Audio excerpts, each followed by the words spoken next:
Here are Larry Krueger and FP Santangelo on the Sports Leader. Did the voice guy just say President's Day holiday? I haven't got any presents today.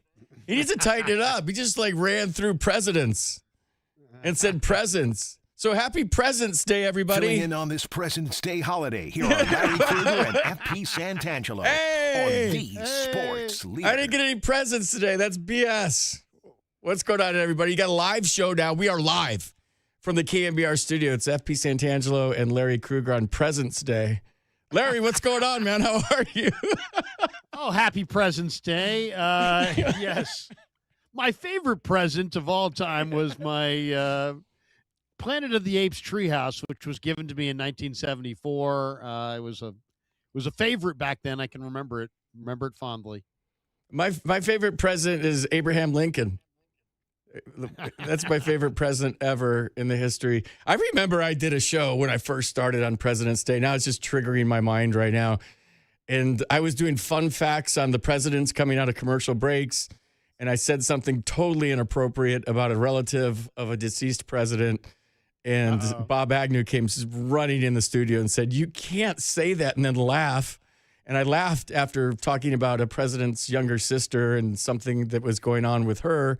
And I giggled a little bit at the end, and I got in big trouble for that one. So happy President's Day, everybody. It's FP Santangelo and Larry Krueger. We have some breaking news. And I don't want to make this bigger than it is, Larry, but I want to get your opinion on it. You listened to it. Tony Vitello, when he sat down in his scrum today in Scottsdale, just started riffing on Tennessee and how the whole process evolved of him leaving Tennessee and coming to the San Francisco Giants, unprompted, with no questions.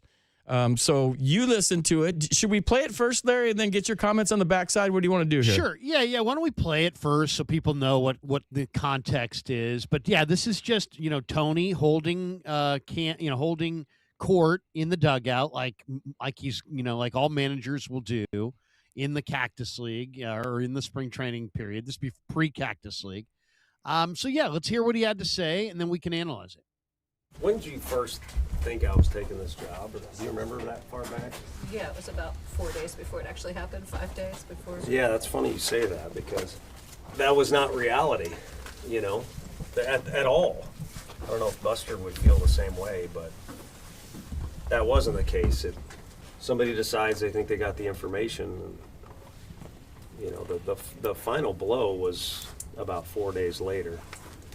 And the thing I'm just kind of having a conversation, therapy, if you will, from walking out of there. But I needed confirmation from the coaches that I worked with that helped boost my status, that they were okay with what was going to go on and they were going to be okay with their jobs. That staff had always been built as like next man up. And all of a sudden that was being threatened. So it was kind of hard to do something for yourself and your teammates get left behind. But yeah, it was not 4 days for what it's worth. That was not the case at all. If you would have seen me in my condo, you would have agreed. But anyway, why do you ask? Because somebody tweeted it out. I don't know who told them. I wish I did. It might have changed the course of history if I would have known who did, to be honest with you. But it just bothers me because I don't know. You see people angry on this. I hate to get philosophical, but you see people angry on the streets for a lot of times stuff that's not even true. People arguing and you don't know what reality is. So I did, shrink-wise, I did a really damn good job at keeping that away from our team, our recruiting, and it was not a distraction. And then all of a sudden, in the middle of practice, I see our first and third base coach freaking out. And they freaked out on me, too. And if for no reason, because at that point, nothing was going to happen. But somebody decided that it was going to happen, and then the whole world started spinning real quick, and I had to address the team. And people said either that or me leaving was a distraction. Those guys are SEC athletes. They ain't distracted by me. We dealt with years where they thought we might take a job or we were offered a job or there was jobs open. I'd meet with guys in the office. They're like, "Coach, we don't care." the guys care about the guys when the season's going on, and hopefully they love their coaches. But that thing was never a distraction. They got talent, and they got good kids, so they're going to be just fine. But yeah, that was not a fun Saturday, and then it kind of affected how the next few days went. But ultimately, sorry to rain on your parade. Great organization, great people to work with, and a great challenge. So didn't say no. Well, That's a lot to unpack there. there is a lot to unpack there. I guess my first thought is, hey, Tony, there's going to be a lot of drama this year. There's going to be a lot of things to address. Don't bring new drama to the table for any reason at all. I mean, today it sounded like he brought like he wanted to discuss that. Well, it was okay with the players. So what are we really talking about here? Are we talking about that it might not have played well with some of his Tennessee coaches? And what's the advantage in bringing that up now? Why would you go there? Why would you bring up any, there's enough things that you're going to be asked about. There's going to be enough. I would say your job as a manager, part of it is to diffuse, not to pour gasoline on any topic. You want to diffuse all non-urgent topics. I don't know. I mean, I thought that was very odd. It's not something that you would hear most managers bring up because there's enough real things to be complaining about or serious about or concerned about to then go into a timeline discussion while the cameras and the mics or everything's rolling seems very odd. Yeah, I kind of did a little research on this, and I guess he did a sit-down with Ken Rosenthal right before this. And I think he was triggered by some things that were asked of him in that, and then he came right to his scrum. Here's my take on the whole thing. He's big on loyalty, and he's a very loyal human being, and I think there's a big part of him that's not over his ex yet. And I think that's fine because he had a gorgeous, wonderful ex at Tennessee where he built a new stadium, and that facility just opened up, and they just started their season on Friday. And he's probably getting inundated with text messages about how much we miss you here and we wish you were here and it's just not the same without you. And then based on, him being a super loyal guy, then all of a sudden, maybe he's not having regrets, but there was a big line in the middle of that where he said something about that could have changed the course of history. Meaning if he'd have known that it leaked while he was still at Tennessee, he might not have taken the Giants job just because he felt like there was some disloyalty based on it coming out before he actually made his decision. And I heard through the grapevine, Larry, that this was a really hard decision for him. And I kind of like that he's loyal and that this was a tough decision and that he's just not Lane Kiffin bouncing from job to job to job. And it seemed like he just needed to get it off his chest today and that this is closure. Because if you want my honest opinion, and, if he was sitting right here, I'd tell him the same thing, not on 50,000 watts, but man-to-man to his face, that he's got to start focusing on the Giants because he talks a lot about Tennessee still. And it's understandable. And I understand the fact that he's going through like the transitionary phase, if you will. And I think the further the boat gets away from the shore, and the shore being Tennessee, and then you can't see that shore anymore, and that he's all Giants and he's on the SS Giants or whatever it is, whatever you want to call it, that he's going to be fine. But I think today might be closure, and I think he knows. He's a smart man. I think he knows that he has to stop talking about Tennessee. And I don't know him, and I don't know how it plays with the players. You could speak to this a lot better than I could. But to me, I just think it sounds like he needs to talk less, period. Shorter, more condensed. You got to know yourself, right? I think he's the kind of guy that probably could overtalk. And, if you overtalk a bunch of high school kids, there's no price to be paid. If you overtalk your college kids, there's probably no price to be paid. You overtalk Rafael Devers, and there may be a price to be paid there. You overtalk actual established big leaguers, and they may tune you out. So if I was him, I would condense my messages. Whatever you think condensed is, condense it again, because your baseline of talk is greater than that of the other big league managers, from what I could tell. He seems like he's long-winded. Yeah, As somebody who's long-winded, I know what long-winded sounds yeah. I like. was gonna say I'm captain of the over-talking team, especially if you get a few glasses of wine in me. Then look out. But no, I mean, look, this is part of the learning curve for a new manager at the highest level. He just learned that if he has this like kind of stream of conscious thought with the scrum in Tennessee, it's not national news. But if you go on X or Twitter or whatever you call it now, it's like going viral. And I think part of the learning curve is today he probably learned that maybe I just don't share everything. But he's so authentic. And that's why Buster hired him, because he's authentic. But like if you've ever been on a date and somebody talks about their ex the whole time, you just sit there and you go, well, bad sign. They're not over them yet. They're just not over them yet. And I think he's done that initially, and it's totally understandable.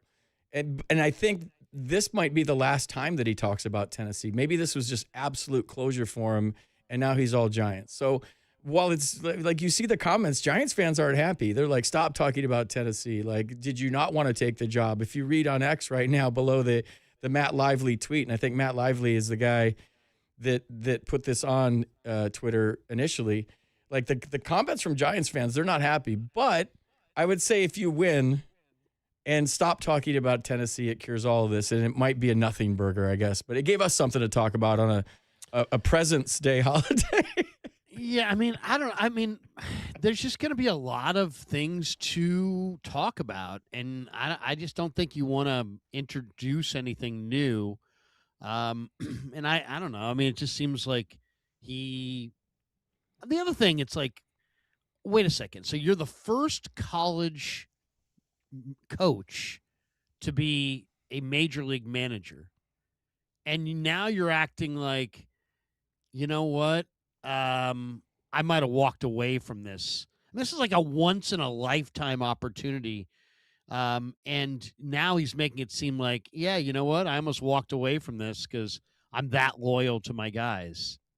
That's a little odd. That's a little odd. I kind of like that though. I love anyone who's loyal. Like, but do you believe it? Do you believe it? Yeah, I believe, and I've heard on the inside that this was a very difficult decision for him. And I think it would be weird if he just said, peace, Tennessee, thanks for the memories. But there's a line in this I want to play one more time, and we'll play the whole thing in its entirety probably, I don't know, in the next hour. We're here till 3:30 today. There's the big line that made me go, ooh, is right here. It might have changed the course of history if I would have known who did, to be honest with you. Like that, okay, so he's saying he might not have taken the job, is what I'm reading from that, if he would have known who leaked it out 4 days early that he was going to be the Giants manager? I don't believe it. I don't believe that. I really don't. I really don't believe. So this incredible opportunity that's been given to wasn't given to Gus Gustafson or any of these great college coaches of yesteryear. And there have been great ones, all through Skip Bertman and all there's been a lot of great college coaches. But you're the only one who's ever been able to bridge I'm going from college coach to major league manager. And now you're going to kind of pretend that if the Giants didn't release the information differently, you would have left them standing right there. And it's like, I don't know if it's the Giants that released that information. I think it might have been a national media member, maybe the one that he was sitting down doing the interview with today. Oh, I got you. But I mean, doesn't it? We're supposed to believe that he possibly wouldn't have taken the opportunity, and he would have passed up this once in a lifetime, never been offered before opportunity, simply because somebody released the information in a manner or in a fashion that made him uncomfortable. I mean, I don't know, man. That sounds like I would have passed up this job of a lifetime if things, just I don't know. He would probably tell you the job of the lifetime was at Tennessee. I mean, he had a great thing going there. They're national power. They win national championships. It's self-recruiting now. They're in the SEC. I mean, there's a lot to like about being a college coach. And he was getting paid probably the same he's getting paid here. So money wasn't any different from Tennessee to the San Francisco Giants. I just think that he's – I mean, simplify it. The analogy is he's having trouble getting over his ex. It's that easy. Yeah. And I think he will eventually when he sees 40,000 people on the corner of 3rd and King. They start winning some ball games, and then they start actually playing some ball games, and it's not all about just who's playing where and what's your starting rotation look like and what's your lineup look like. I mean, once the games start and he becomes more of the everyday fabric as a San Francisco Giant, he moves into his place in the city, which is reportedly by the ballparks. He walks to work every day, starts to enjoy San Francisco.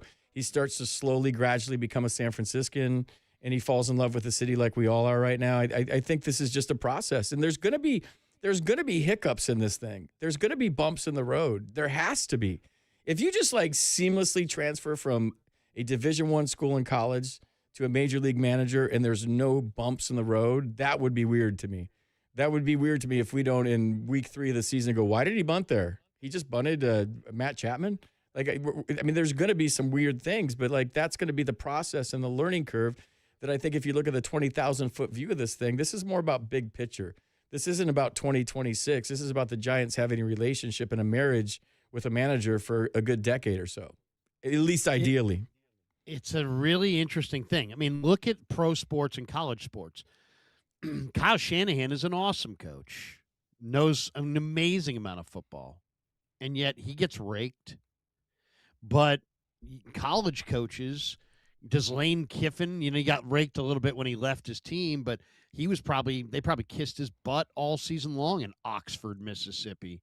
You know what I mean? These guys run these little fiefdoms, and they're kind of like the king of their universe, and nobody challenges them. Have you ever heard Kyle Shanahan challenged? He doesn't like it, but he faces it.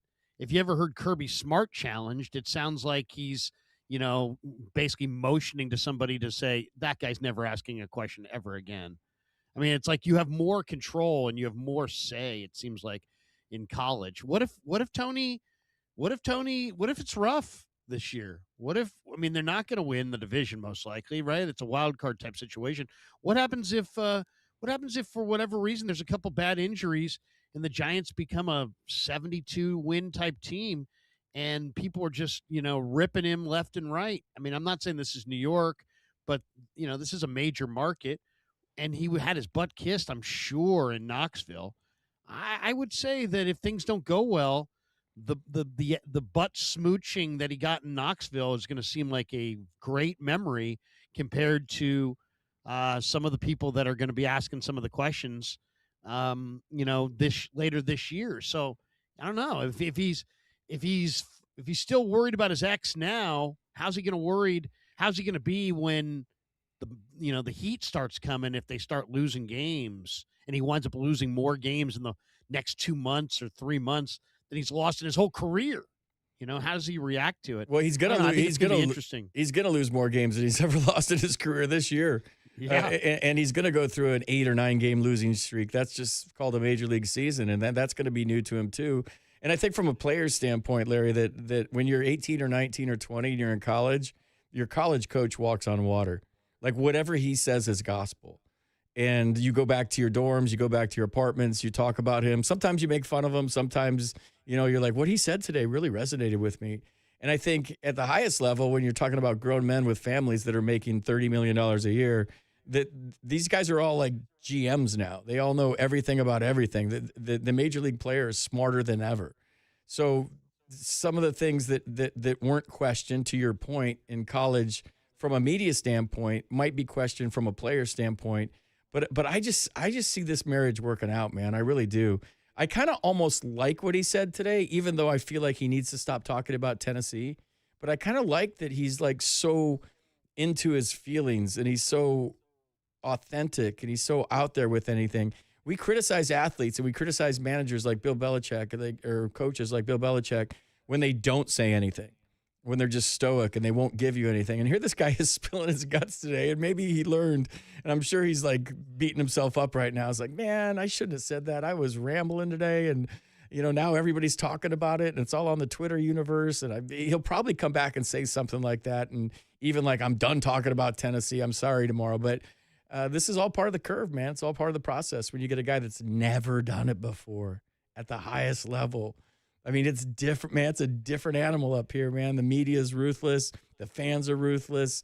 The players can be if you don't have them on your side. So it's just all new to him. I mean, can you imagine? I remember the first shows I did on 50,000 watts, and Hall of Famer Rick Barry sitting next to me, and I didn't know what I was doing in sports talk radio, and Bob Agnew threw me on the air, and my mind is spinning, and I don't know what to say, and I blacked out, and I got off the air, and I didn't even know what I said.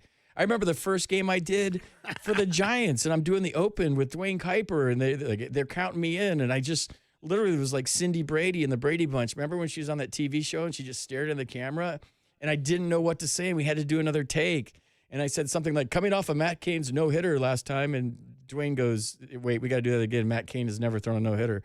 I get when it's going fast, but the only thing, and you know this too, Larry, the only thing that cures that is reps. And just keep doing it and showing up every day and being the best version of yourself every single day and having confidence and belief in who you are as a person. And that'll finally come through on the air. That'll finally come through as a coach or a manager. And right now it's all just probably a whirlwind, man. I'm sure his phone blew up Friday night when the Volunteers played their first game about how much everybody missed him there. I'm sure there was some jokes like, well, come back. We want you back. We miss you. And I'm talking about close people in his life, not just friends. So it's his head's spinning right now. And I think it's totally understandable. And I would think it'd be weird if it wasn't, but maybe, sharing all of it today with us really gave us an insight to what kind of person he is.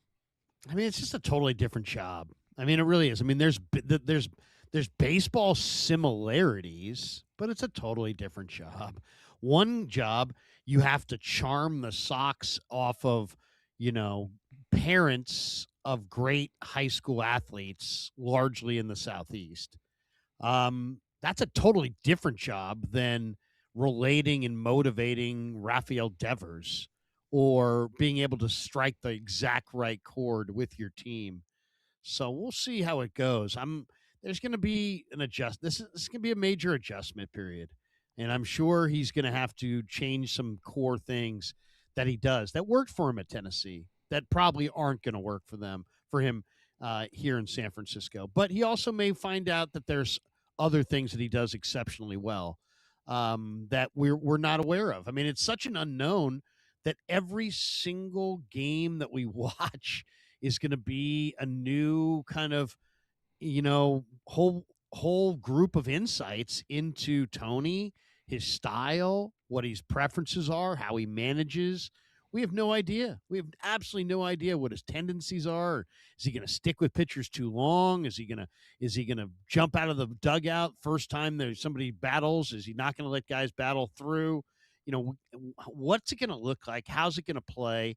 I do think that major league players, you better be somewhat endearing to them because, there must be, everybody's got their line of BS, their line of talk. And it's like, do they buy it or do they not?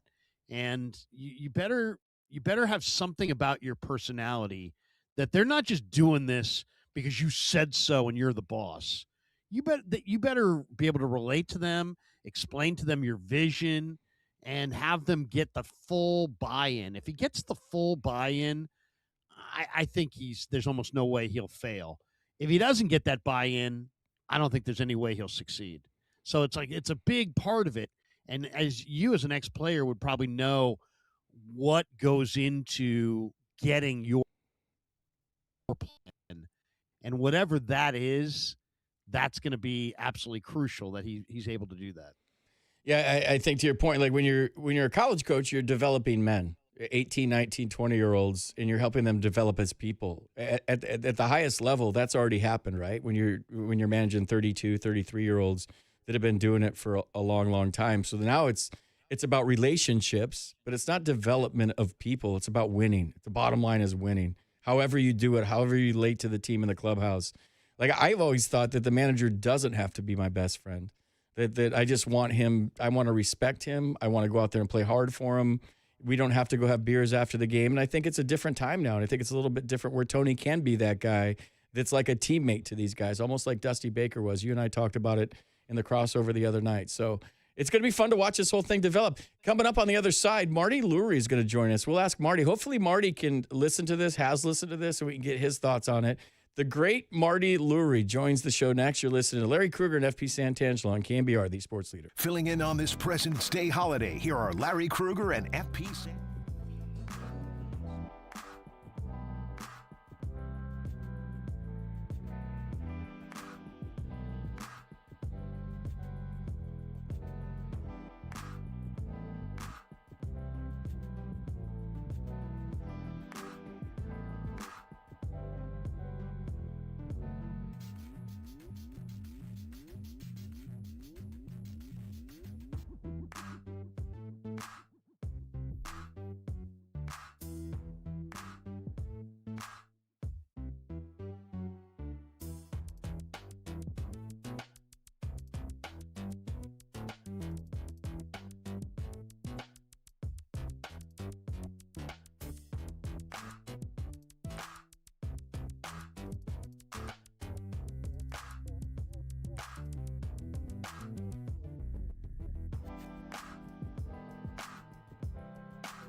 Let's get back to Larry Krueger and FB Santangelo on the Sports Leader.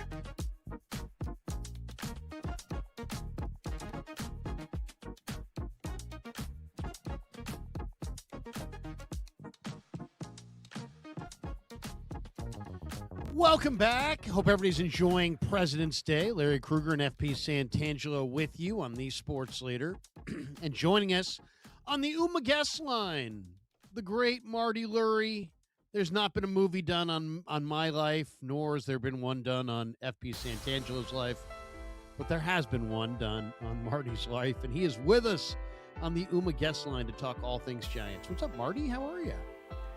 Oh, great to be with you. Every day is a holiday down here, in spring training. So I just left Scottsdale a little while ago, and, it's a few days before the first game, and, things are happening down here. Well, what do you make of Tony Vitello's sit-down with the media today? It was a very interesting conversation. He brought he had something he wanted to bring up, and it was the initial hiring and when it was known that he was the Giants candidate. And it sounds like there were some sensitivities there. It sounds like he might be annoyed that this got out. I don't know. He wasn't pointing the finger at any one individual, but he did make it seem like he may not have taken the job if because he didn't like the way that came down. What was your takeaway from listening to his diatribe today? I think he's very sensitive about leaving the University of Tennessee and leaving the team and leaving his coaches and things like that. And things kind of came together quickly for him. And apparently someone had tweeted or written or done something, and he didn't say who, that it was a done deal. And he felt that this was not true and put him in a bad position with the team and with the players and with his coaches and everything else. And he's a very sensitive man. And, he was very tied into Knoxville and the University of Tennessee and winning championships. And he just felt that it would be a betrayal of the people in Tennessee if he just took the job and just disappeared the next day. So for a few days, he kind of had to make amends with his coaches and players and people like that and tell them, no, there was no deal. It's been talked about, but nothing has come together. Then after 3 or 4 days, Buster and Zach got together with him and put the final touches on the deal. And he addressed the team and the coaches and everyone else and kind of smoothed things over. But this is the first time he's been through this. This is not a man who's been, managing in professional ball for 20 years and fired 2 or 3 times and, gone on and things like that. This is all new to him. So coming from the college ranks where you are the father-like figure to 18, 19-year-olds, and you have a commitment to coaches for many years, it was a very, very challenging situation for him. And he took it personally. And I don't think the deal was going to fall apart, but he just felt that he didn't want to betray anybody in Knoxville or the University of Tennessee. So it came up this morning before we even talked with him. I guess he had done an interview with someone else beforehand. I guess it came up. And when he sat down with us, he started with it. And we listened to exactly what you described and what I just described, and then sort of moved on from there. But he's a very sensitive guy. He's different than any other manager I've been around. And the reason is because he hasn't managed in professional baseball before. So everything that he answers, if FP or you ask him a question, his life experience goes back to really college baseball. And that makes sense because if we ask you a question about something, your life experience will dictate your answer, and FP the same thing. For Tony, as things stand now, because there haven't been any games, his life experience really is comparing things to the University of Tennessee, and that's kind of what the tone of many of the press conferences have been like. Hi, Marty. It's FP. Sorry, I spilled coffee. Hey. I spilled coffee on the board. I had to switch microphones. I think I broke the studio, right. so that's going to. You were there. I'm doing the show for free now all of a sudden, so that's great. All right. But that was well said. That was very well said. I'm not surprised talking to Marty Lurie on KNBR that's your take on it. After the initial of wow. When I had time to gather my thoughts before the show, it made me feel even closer to him and like him even more that he's this authentic. And maybe, he learned a lesson today that we just don't share our feelings with the national media because now it's all over social media and it's become kind of a story. It's given us something to talk about on the show. But it made me like him even more today to know that he cares this much. Yeah, believe me, he is that kind of guy. He's a very sensitive guy. And he's got all of these feelings. And frankly, it's a pleasure to talk with him every day. It really is. I look forward to it. And I look forward to the game starting and having him explain why he took a pitcher out, at 4 2/3, with 65 pitches and a 3-2 lead and nobody on base. And, that's professional baseball. So he's going to have to adjust to that and give those kinds of answers. But pre-games now, because there aren't any games until Saturday, It's more, who are you and what are you doing, and what do you think about this player? And he doesn't really have any specific feeling, though he talked about Bo Davidson a lot today, comparing him to a Tennessee cornerback who gets burned on one play and has to forget about it and come out and do the best on the next play. And he felt that Bo Davidson was that kind of guy, that he may strike out, but the next time he's going to come out and give you a great at bat. So he got into that a little bit today. But a lot of what he does is talk about some generalities. I asked him today about Drew Gilbert, because he went on and on about Drew Gilbert and what a great guy he was at UT and all that kind of stuff. And I said, well, Tony, what does he have to do at the big league level to adjust? Because we saw Drew Gilbert last year, and he had a few hits, but he struck out a lot. And his answer was, well, he needs more repetitions, and repetitions help and all this stuff. And then Andy Baggerly said a few questions later, well, Tony, but what does he have to do to adjust to his swing? And basically he gave the same kind of answer. So that's where we are right now with him as far as the big league camp is concerned. But as a person, he's a pleasure to talk with, because he Bob Melvin, you've asked him a question, he would give you an answer, of 2 sentences that lasted 22 seconds. This guy, you ask him a question and it goes on for 7 minutes. The answer. So it's a little bit different. Well, that in itself is very interesting. I mean, you can overtalk, and you can lose a room by overtalking. That's all three of us, though. I know. This guy won 72% of his games in college. You mentioned that he's sensitive. I hope he's not too sensitive, because here's the reality: he's not going to win anything close to 7. He's not going to play 720 ball. No, just as a person, he's you get that vibe of a personality. He's a decent guy, and I think he can communicate really well with people. And we'll see how he communicates, during the course of a season, as you just explained. It's not 720 ball in the major leagues. But that personality trait that I think that Buster saw and people saw in him, that's legit. And he says, I ramble every once in a while. We know that. But he's engaging. And you like to listen to what he has to say.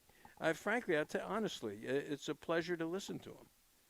Marty, what do you think about the ball club so far? You're down there. I'll be down there next week. Can't wait to see you. But what are you thinking about the way you've seen things run? Is it the same camp as usual? Are there different stations? Are you seeing something that sticks out? Like, oh, they're practicing base running. I haven't seen that before. What stands out to you early in camp?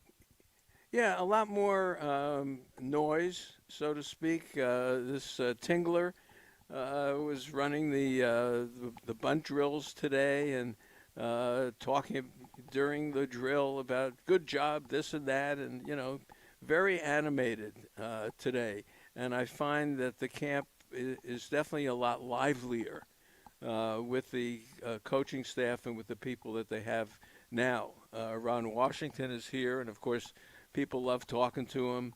The professor Ron Wotus is down here. There's a lot more chatter that I see, but the thing that I saw today was really interesting, and that is I kind of saw the core of the club. And the core of the club was Devers, was Adames, was Chapman, and Arise. And that seemed to be the culture of the club today, and they were having a ball. And they were talking, and, in batting practice, Devers just crushes the ball. And then you put Harrison Bader in this thing, who's a high-energy guy as well. And all of a sudden I said to myself, the culture of this ball club is different. There's some diversity in this ball club now, and I think that you're going to enjoy seeing the way this team plays and who the leadership is. Adames is a year later for him, and he's comfortable. Devers, for sure, is much more comfortable than he was. Arise is the kind of guy, FP, that'll come up to you and ask you how you're doing, that kind of thing. And Bader as well, so And you get Chapman, who's kind of in the middle of it. And I said, that's the culture of the ball club. That's the core of the club. And it's not bad. It's not bad because you still have Ramos and you still have Bailey in there. And Eldridge is in there perhaps, and Jung-Hoo Lee. So I think offensively, honestly, they're going to be a lot better than they were last year. The big question is going to be the pitching. That to me is what I see the first week. I thought last year they had great depth at pitching, and yet by the end of the year, it was like they ran out of arms. I mean, I couldn't believe what I was watching there. Now you take away Rogers, you take away, the right-handed reliever was throwing such smoke last year. Randy Rodriguez, he looked, totally indestructible, and then he obviously got hurt at the end of the year. Now they don't have those two rubber arms. I mean, to me, it seems like they look significantly short in the pen. But what do you see when you look at those numbers and you look at those names? No, I agree 100%. That is the question. You have the question, they picked up another outfielder, Will Brenner, yesterday from Cleveland, a little left-handed hitter. He's going to challenge Gilbert, so they have that to deal with. Will Eldridge make the team? What's going to happen to Matos and Encarnacion? Those are kind of questions, who's going to be the backup catcher and that kind of stuff.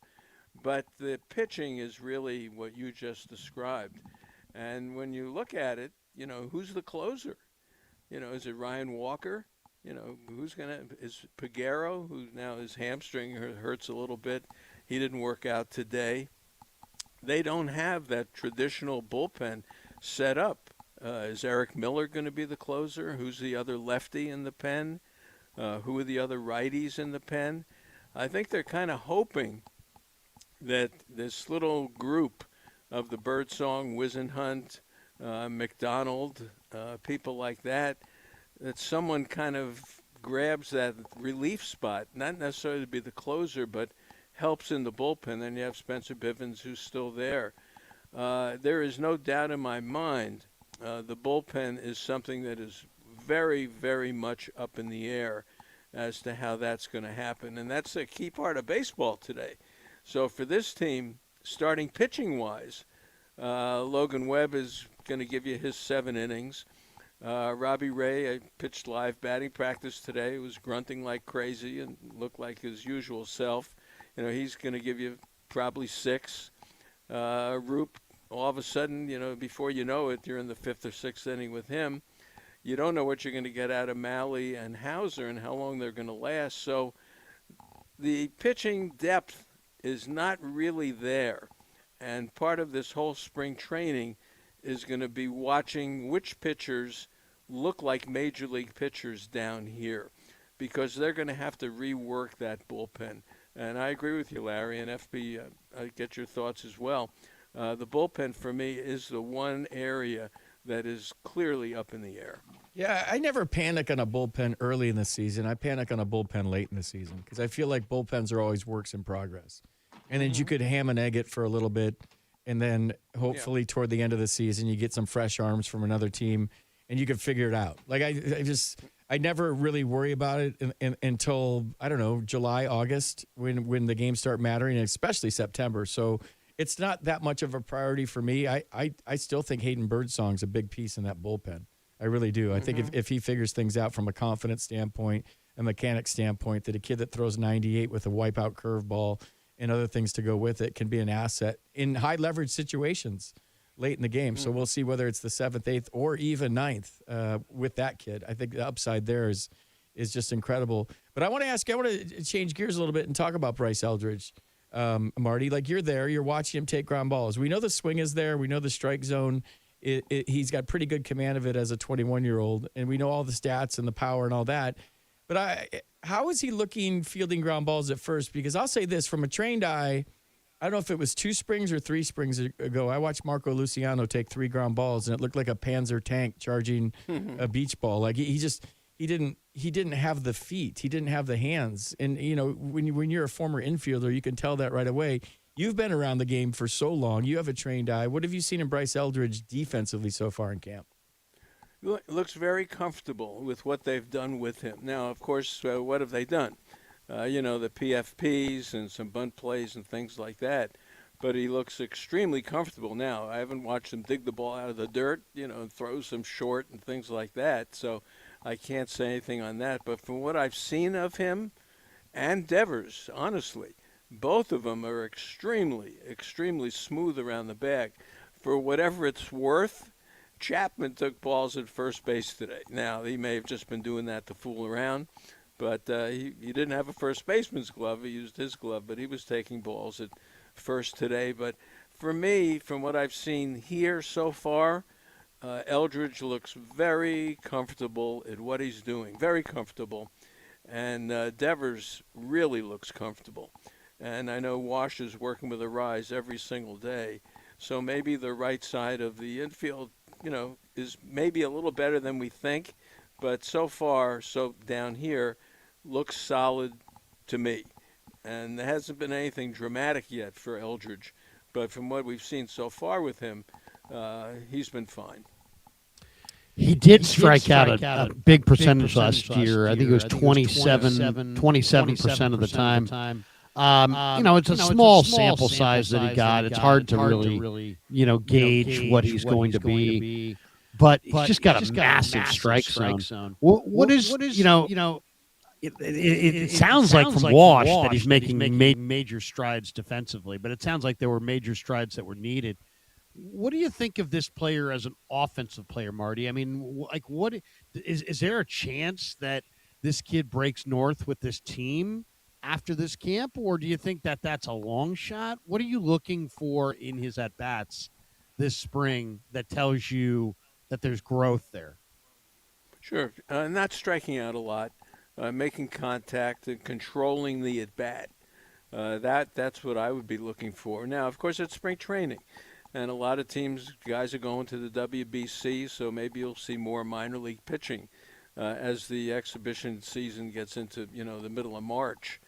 But for me, the strike zone is enormous, and I'll have to see, honestly. The big thing, and FB, you know this, being on a roster, and I talked to other people about this too, Randy Wynn today.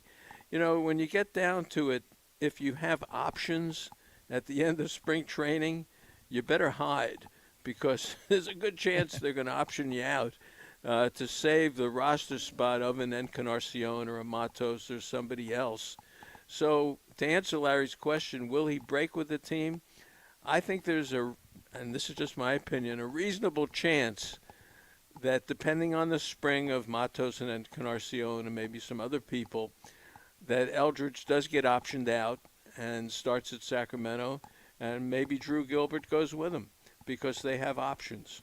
And maybe this Will Brenner could get optioned out as well if he's in the fight with Gilbert for that extra outfield spot. So I think, Larry, a lot depends on how Eldridge looks in spring and how he controls the at-bat if he does.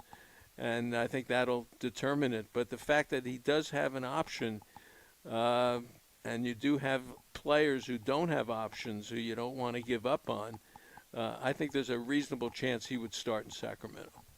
Marty, you've been to a million spring trainings. You've seen it all. Yes. And I'm so guilty of this every year. I remember when Gabe Kapler was a manager, I went down there. I'm like, look at there's just like a beehive around here. They got coaches everywhere, and they're really working their tail off, and they're doing this. And then Bob Melvin comes in. I'm like, oh, my gosh, like it's baseball again. We got a giant managing the team. I'm so excited. Like, I'm probably guilty of getting overexcited every year with no matter who's managing. But, like, just initial thoughts on comparing all the spring trains you've been to. Is there anything different about this that stands out? Or am I just going to get overexcited again when I get down there next week? Or is there anything new to what's going on with the Giants? Well, a couple of things. One, the manager. I mean, you're talking to a manager who's never managed a major league game. So you have that element to deal with. The other thing is you have players who now have a year behind them. And I talk about Devers, and I talk about Adames, and Bader coming in. It's just they look different. They look more comfortable. And I'll tell you, you watch Devers. I know it's only batting practice, and I know it's that. But, boy, this Devers, I mean, he hits balls that off the bat, well, it's a fly ball to right, and it ends up going into the pavilion, in right field in Scottsdale. And Adames, how hard he hits the ball. So what I'm getting at is to the young pitchers as well, it's another year older for them. Last year in the clubhouse, you walk around, there was McDonald and Seymour and Birdsong, and they were kind of looking up in the air and saying, gee, I'm in a big league camp. This is tremendous. This year they're walking around like they know what they're doing. So I think from a spring training standpoint, the ball club looks more settled than it did last year. And now we'll see how everybody fits in. But with the coaches and the new coaches and the enthusiasm they have, you're going to see something that I think is going to look a little bit more settled than it did last year. And that's because guys have a year behind them. And I think Devers is going to have a tremendous season. I really do. I mean, this guy is not even 30 yet, and you just watch him hit the ball. It sounds different coming off his bat. It just sounds different.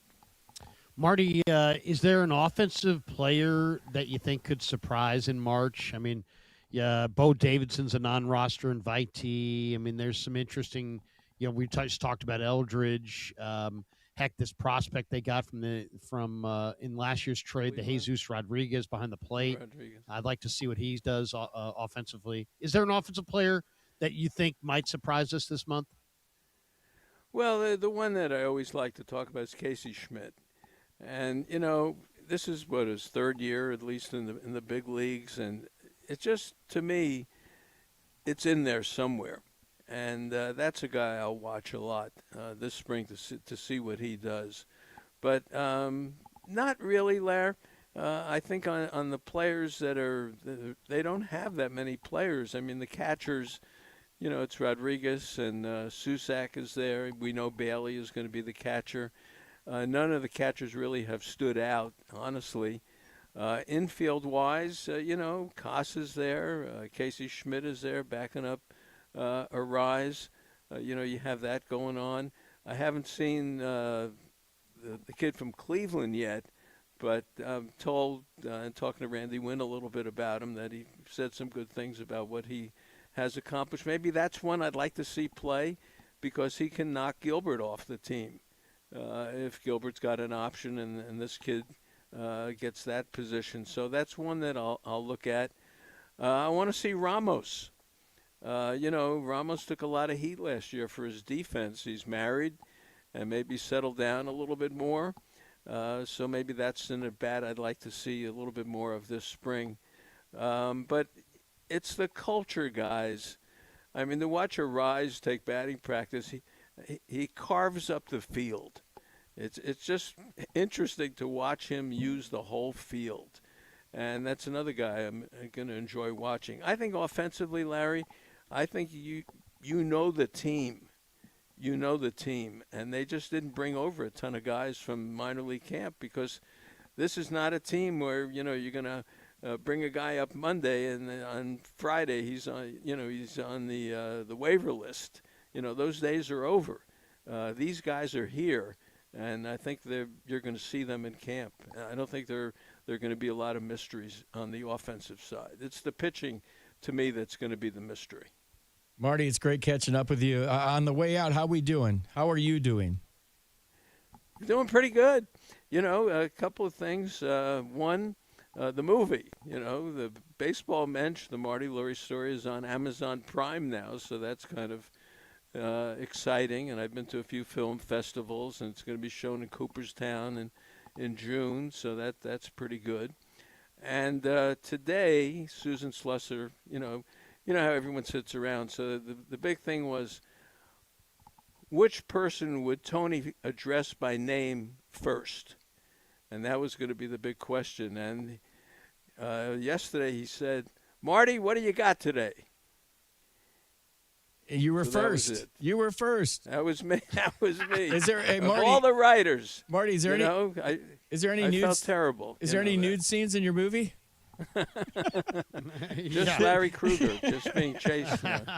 But the movie is fun. It's a good story. It's not just me in baseball or me as a lawyer, but there are other people within the story and how baseball has impacted their lives and things that they remember and how it changed their lives in different ways. So it's fun. It was fun. But I'm feeling pretty good. I'm glad to be out there every day.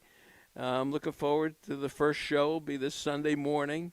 And, Larry Bear will be on and, we'll have the professor on with me and, that kind of stuff. So I'm looking forward to getting going.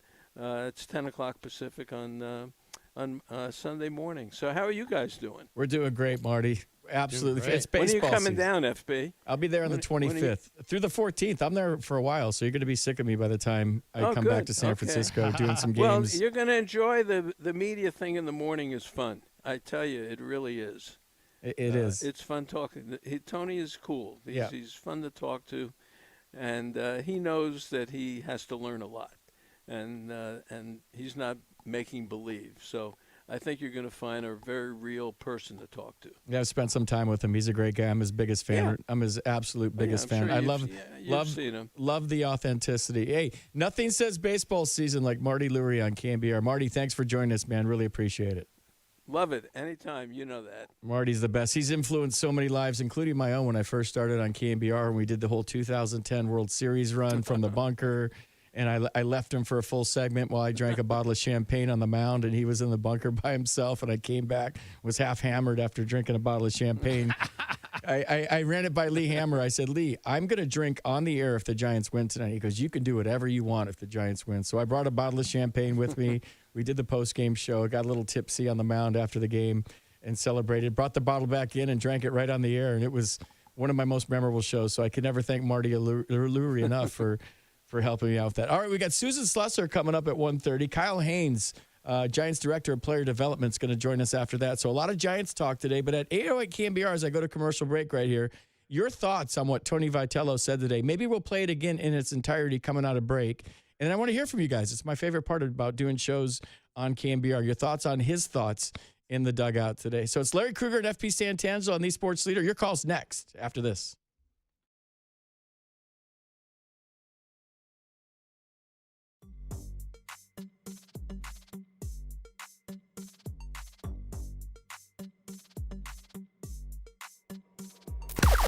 Now, from the O'Donnell Financial Group Sports Desk. Learn more at odfigroup.com. O'Donnell Financial Group, because planning is a process, not a product.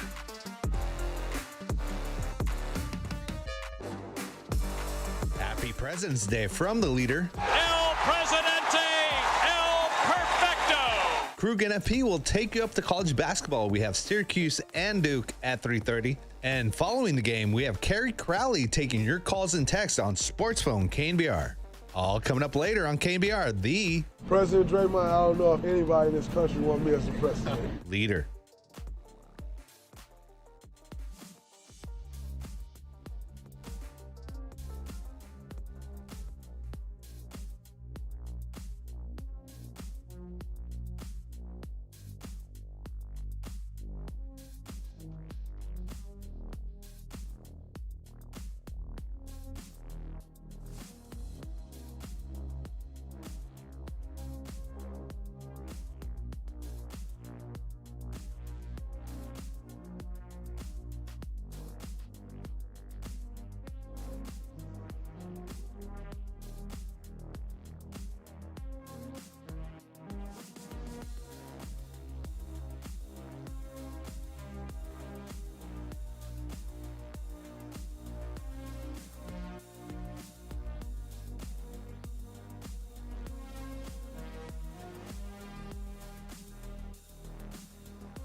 It's a 3-day weekend, but not for these guys. Here are Larry Krueger and FP Santangelo on the Sports Leader. Yeah, we're not digging ditches over here. It's a radio show, so we'd gladly spend our holiday with you guys. It's FP Santangelo and Larry Krueger. Just like the voice guy just said, 808 KNBR is the number. I want to hear what you guys have to say. But before I get to you, Larry, I want to play that whole Tony Vitello sound. You know, people getting in and out of their cars. Maybe you didn't hear it initially, but today, before spring training, you know, managers traditionally have a scrum with the media, and, you know, it's very informal like they do during the season. It's in the dugout, and Susan Slusser usually fires the first question because she's the senior reporter. And all of a sudden, Tony Vitello, before even being asked a question, felt like he had to get something off his chest. So it's kind of blowing up on social media right now. I don't think it's that big a deal, but we want to play it for you guys right here, what he said this morning before camp started. When did you first think I was taking this job? Or do you remember that far back? Yeah, it was about 4 days before it actually happened, 5 days before. Yeah, that's funny you say that because that was not reality, you know, at all. I don't know if Buster would feel the same way, but that wasn't the case. Somebody decides they think they got the information, and, you know, the final blow was about 4 days later. And the thing I'm just kind of having a conversation, therapy, if you will, from walking out of there. But I needed confirmation from the coaches that I worked with that helped boost my status, that they were okay with what was going to go on and they were going to be okay with their jobs. That staff had always been built as like next man up, and all of a sudden that was being threatened. So it was kind of hard to do something for yourself and your teammates get left behind. But yeah, it was not 4 days for what it's worth. That was not the case at all. If you would have seen me in my condo, you would have agreed. But anyway. Why do you ask? Because somebody tweeted it out. I don't know who told them. I wish I did. You know, it might have changed the course of history if I would have known who did, to be honest with you. But it just bothers me because I don't know. You see people angry on this. I hate to get philosophical, but you see people angry on the streets for a lot of times stuff that's not even true. You know, people arguing and you don't know what reality is. So I did, shrink-wise, I did a really damn good job at keeping that away from our team, our recruiting, and it was not a distraction. And then all of a sudden, in the middle of practice, I see our first and third base coach freaking out. And they freaked out on me, too. And if for no reason, because at that point, nothing was going to happen. But somebody decided that it was going to happen, and then the whole world started spinning real quick, and I had to address the team. And people said either that or me leaving was a distraction. Those guys are SEC athletes. They ain't distracted by me. We dealt with years where they thought we might take a job, or we were offered a job, or there was jobs open. I'd meet with guys in the office. They're like, Coach, we don't care. The guys care about the guys when the season's going on, and hopefully they love their coaches. But that thing was never a distraction.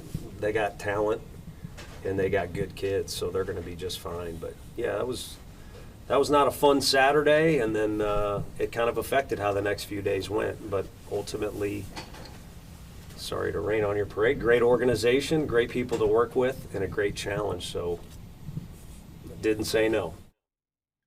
Yeah, that's pretty much what he had to say today. I mean, my take, and I'm sticking with it. And the more I hear that, the more, you know, I realize that he was just speaking from emotion, and he's authentic, and he was speaking from his heart.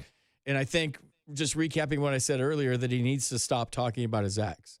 Like, he needs to know that he's a San Francisco Giant now. But like Marty had a great point. He said, like, that's all he knows.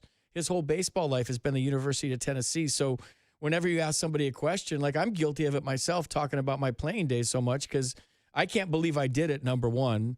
And then I'm proud of what I accomplished. So when somebody asks me a question, I'll always relate to back when I played for the Giants. And I get criticized on it on Twitter a lot for, you know, tell us about your playing days some more, FP. But like, it's all I really know. So I understand and I'm empathetic to him. And the baseball season just started in Tennessee. The first game was Friday. He helped rebuild that program into a national power. I guess they did some renovations to the ballpark, and it was the first time. He's probably on his cell phone getting inundated with text messages about how much we miss you. It's not the same. Wish you were here, but good luck in San Francisco. So he just had like a ton of weight on his shoulders. And word is that he was kind of triggered by an interview with Ken Rosenthal, a national sit-down interview before this, where Rosenthal asked him about the whole process of leaving, and it leaked out. I don't think he's accusing any San Francisco beat writers of leaking that article too quickly. And maybe it was a national writer. Maybe it was Ken Rosenthal himself. I don't know. But he went straight from that to his scrum with the local media, and he was still obviously had a lot to say and a lot on his mind. The authenticity is off the charts, but maybe today is the closure that he needed. Maybe he just said, you know what, this is the last time I'm talking about Tennessee. This is the last time we're going to address any of this stuff. I just want to get this all off my chest, and now we move forward. We'll see. Maybe they institute a fine for every time he says the word Tennessee from here on out, but I just think he's still not over his ex, and it's totally understandable.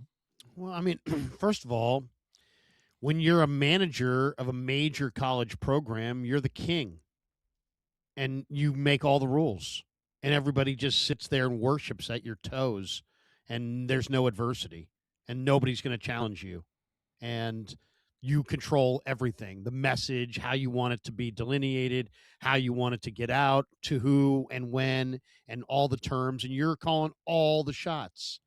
This should be a little glimpse into welcome to the big leagues, because you don't control all the shots. There's going to be some agent who maybe talks out of turn. There's going to be some executive on another team that whispers to Bob Nightingale or Buster Olney or somebody like that.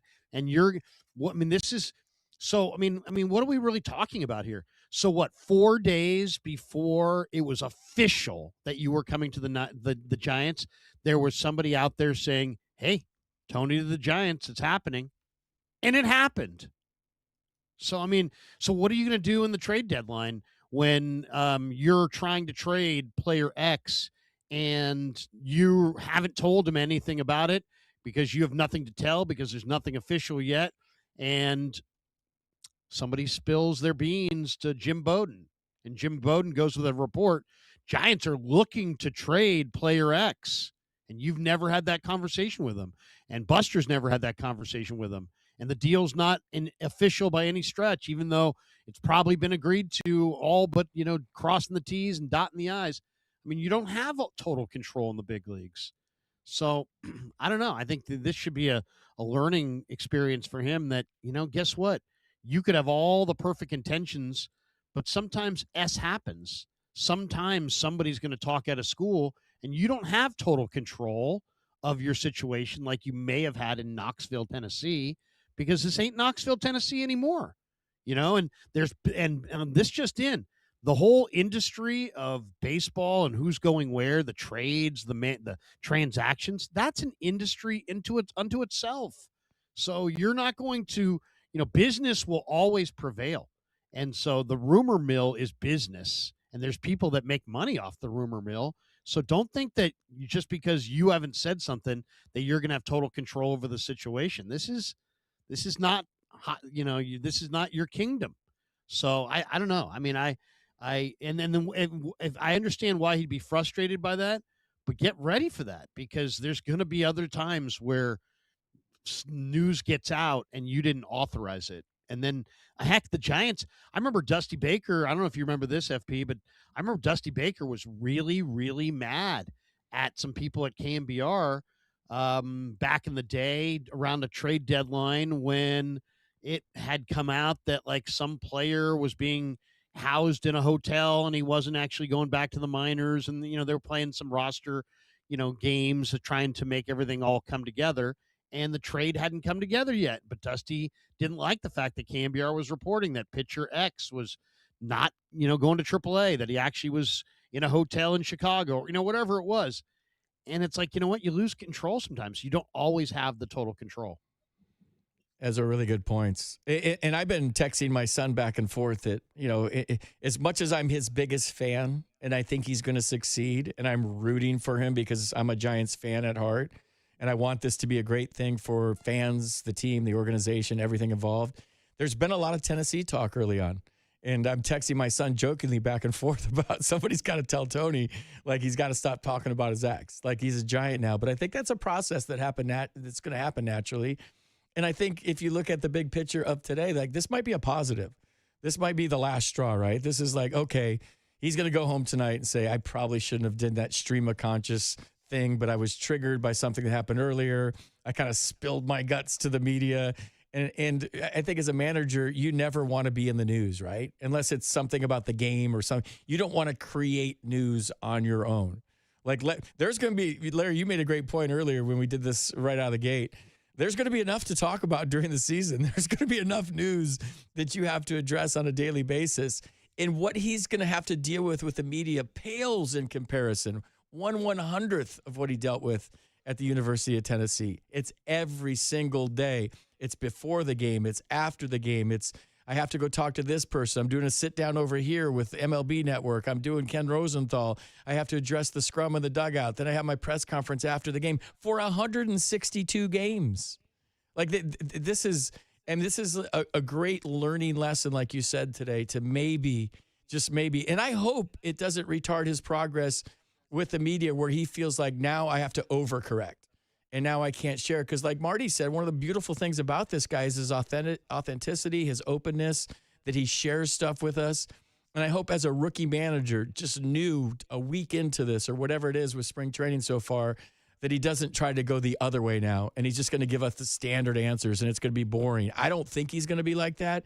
But like, I just hope that today is a good lesson for him to learn that, hey, I can't just like share my feelings. This isn't like an open forum for therapy, as he referenced early on, that I needed to get this off my chest. That's that.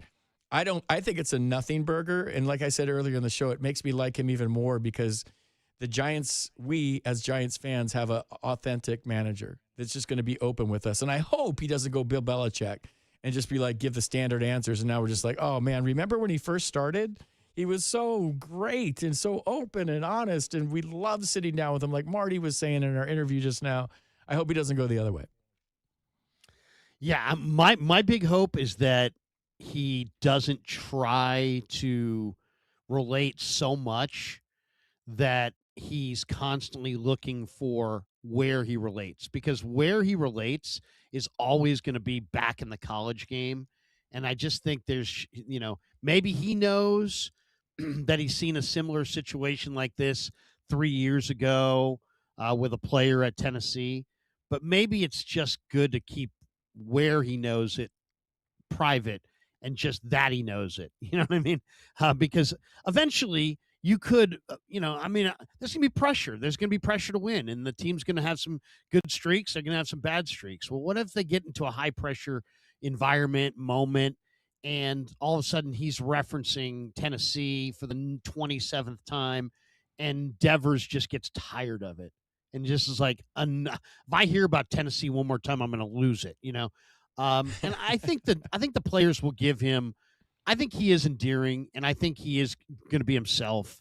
And if you're yourself, I think players will give you a pretty wide berth. As long as you're yourself, as long as you're not contrived, as long as it's really who you are. But there also could be a faction in the group of the clubhouse that just is like, hey, bro, I don't ever want to hear any references to the SEC, preseason ever again. It's not the same. It's totally different. It's night and day. I understand that's your reference point, but let's just tell me you understand without telling me why you understand. He just broke up with his ex. He was so in love with his ex. Like, he took his ex and they rode off into the sunset and won a national championship together. And they had a beautiful relationship. And all of a sudden he left his ex that he still loved. And now he's with a new team that hopefully he falls in love with his new girlfriend. And it's the San Francisco Giants. And then he rides off into the sunset with a parade on Market Street someday, hopefully someday soon for all of us. But like, he's still not over that yet. And it's obvious. And when you talk about just, being new at this, Larry, let me relate this in the clubhouse.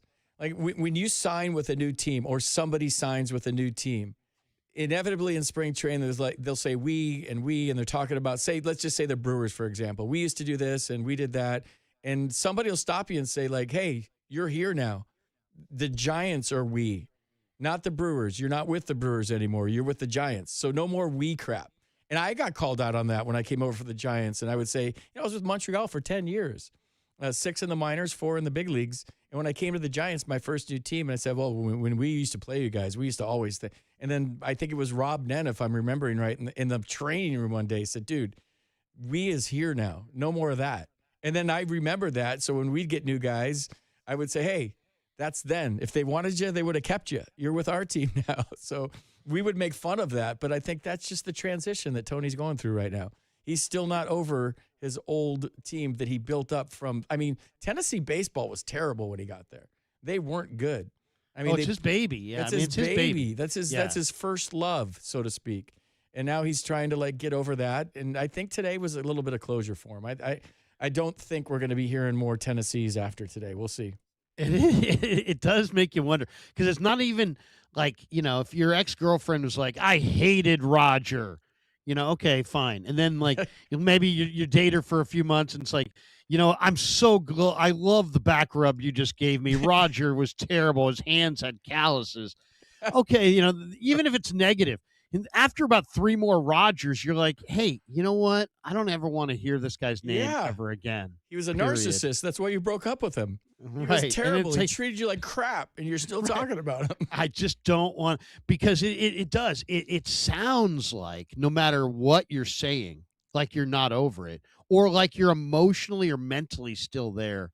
And believe me, we've all switched jobs. Heck, you and I have been on both sports radio stations in this market, so we both understood what it's like to be at one place and then feel like you're maybe somewhere else, or feel like you should be somewhere else. Dude, I was at 95.7. I threw it to break saying you're listening to the Sports Leader on 95.7. I did. That's awesome. Yeah. So well, yeah. I mean, I definitely, a couple times when I was over there, I would say hey, you know what, you guys. And then some of the guys over there would be like, hey, man, you are part of us. And I'm like, yeah, I guess, I keep saying you guys. But, it's just habit. But it also kind of sends a message that you're still connected to the other. And I think Tony probably is going to be great. Because why? Because it means a lot to him. He was great in college. You could make an argument, FP, that turning things around in the college game, or turning your have-nots into one of the haves, is probably even more difficult to do than what is in front of him now with the Giants. Yeah. It's really hard to become a have in college baseball when you're not one of the haves. So he did an amazing thing there, and I'm sure he'll do amazing stuff here. But it's all about, to me, it's always been about Buster and what kind of players does Buster give him. And I liked a number of the moves they made in the offseason. And we're just going to have to see if there's enough depth here. I mean, at the end of the year, the last few years, when I'm watching the Giants finish 500, the rundown is the same. It's like, hey, you know what? They just weren't deep enough. And that might be the case again this year. But that, to me, is really more of the question than, is Tony going to be able to push the right buttons? I think Tony's going to be able to push the right buttons. I just wonder, is the rotation deep enough? Is the bullpen deep enough? Is the offensive, benches and bats, is it deep enough? Is the middle lineup good enough and deep enough? That's really more my concern than, will he figure out how to motivate these guys or how to manage at the big league level? I think he'll be plenty of support. He'll get plenty of help. There'll be plenty of, I think he's going to succeed there. It's just a matter of, does he have the horses? Yeah, I think just in summary, because we've been wearing this out a little bit, but, it was breaking news right when we came on the show, and we wanted to address it and then maybe readdress it here the second time for people just getting in their cars. I think in summation, Giants fans just don't want to hear about Tennessee. They don't.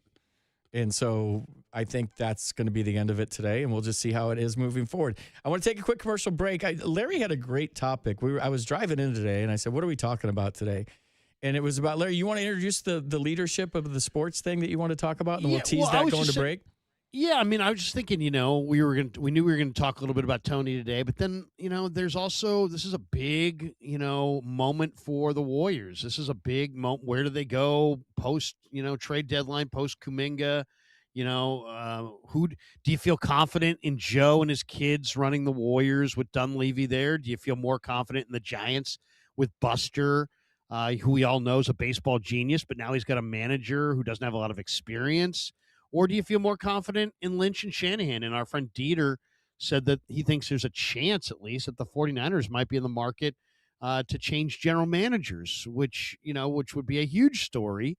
And I don't know if it's coming or not, but I thought it would be interesting to just, throw it out to you guys, 808 KNBR. If you're like me, a Giants fan, Niner fan, Warrior fan, Shark fan, like, who do you have the most confidence in right now?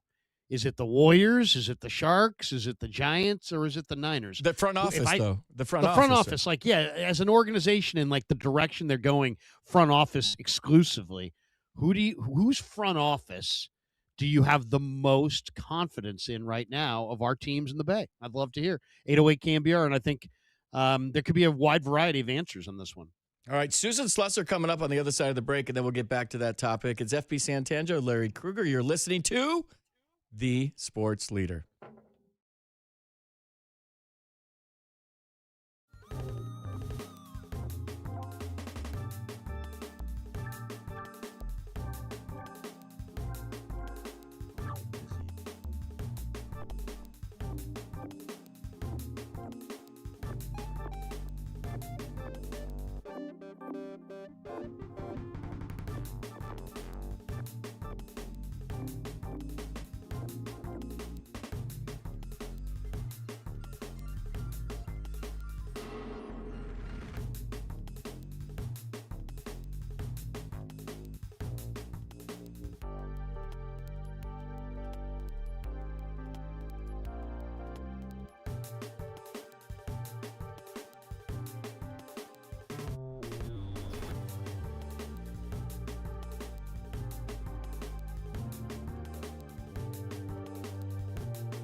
Filling in on this President's Day holiday, here are Larry Krueger and FP Santangelo on the Sports Leader.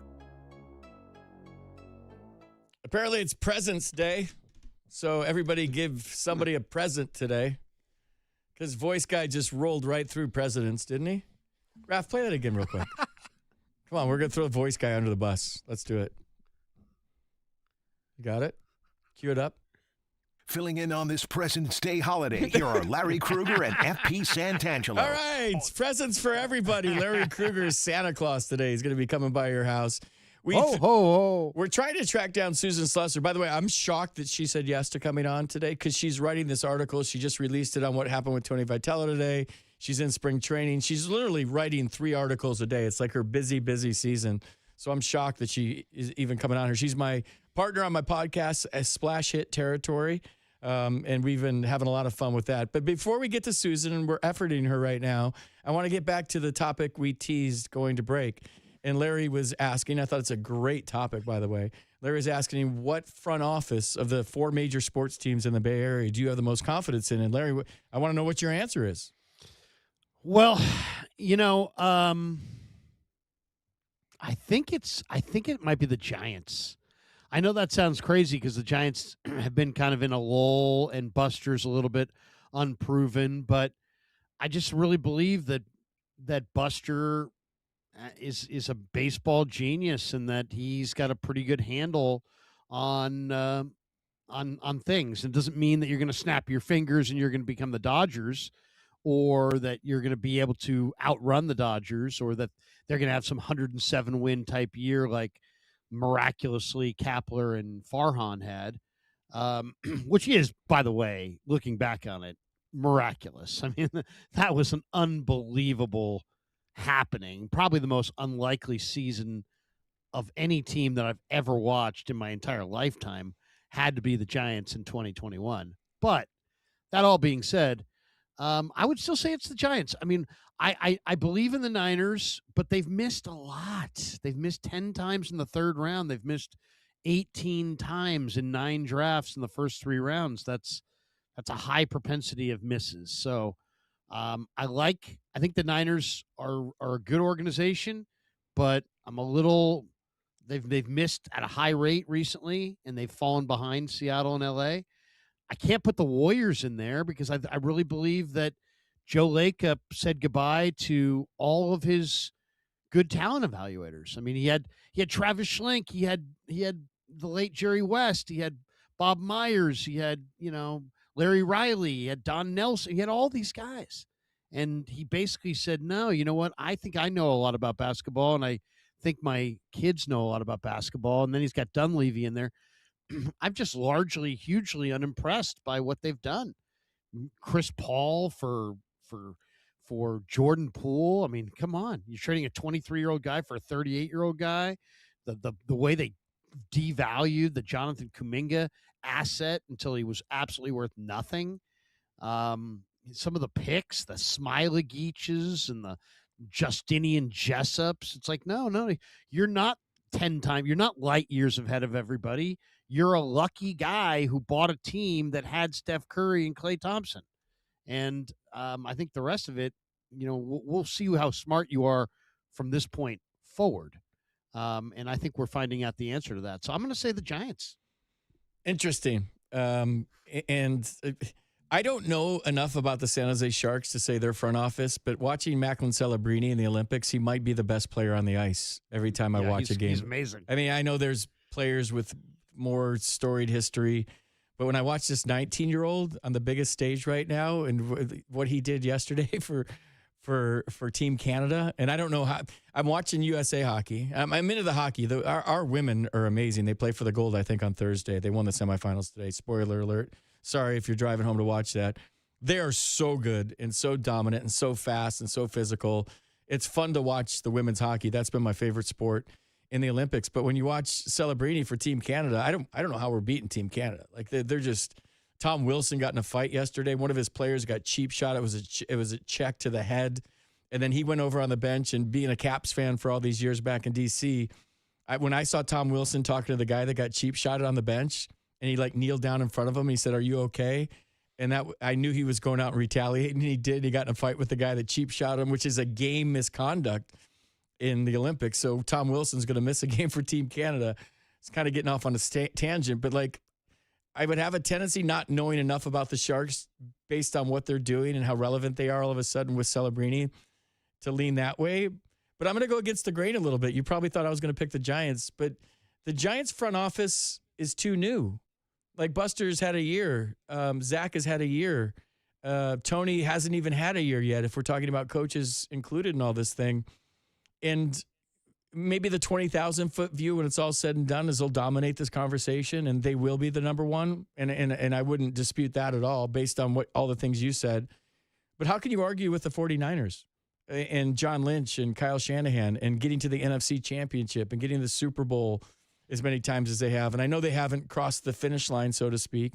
But when I'm thinking about like a team and togetherness and what I see on the field, I mean, when George Kittle got injured and Jed York's in the clubhouse immediately, like that's the stuff that used to happen back in the old days with the 49ers.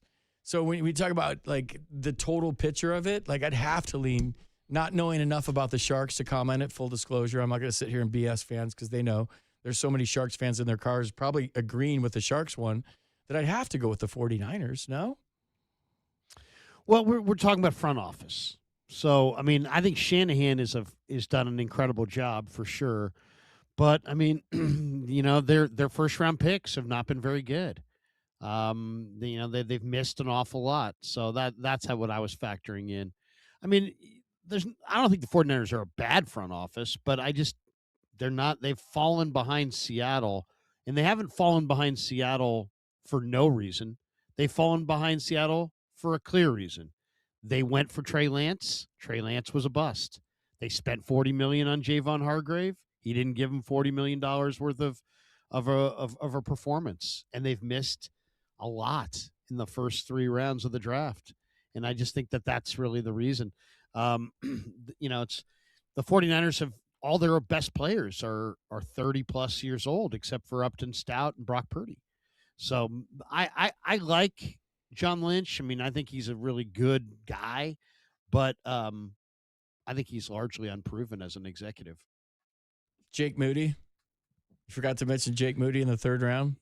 I mean, Drake Jackson, and you know, they just had a lot of misses. Dante Pettis, Jalen Hurd. I mean, it's people picking people. I mean, it's failure ridden. So it's not like you're going to hit on all of them, right? You're going to miss. Yeah, but don't you think Brock Purdy makes up for a lot of that? Yeah, he definitely does. But you know, they. I mean, in this last year, I mean, I think they strike the right tone with their players.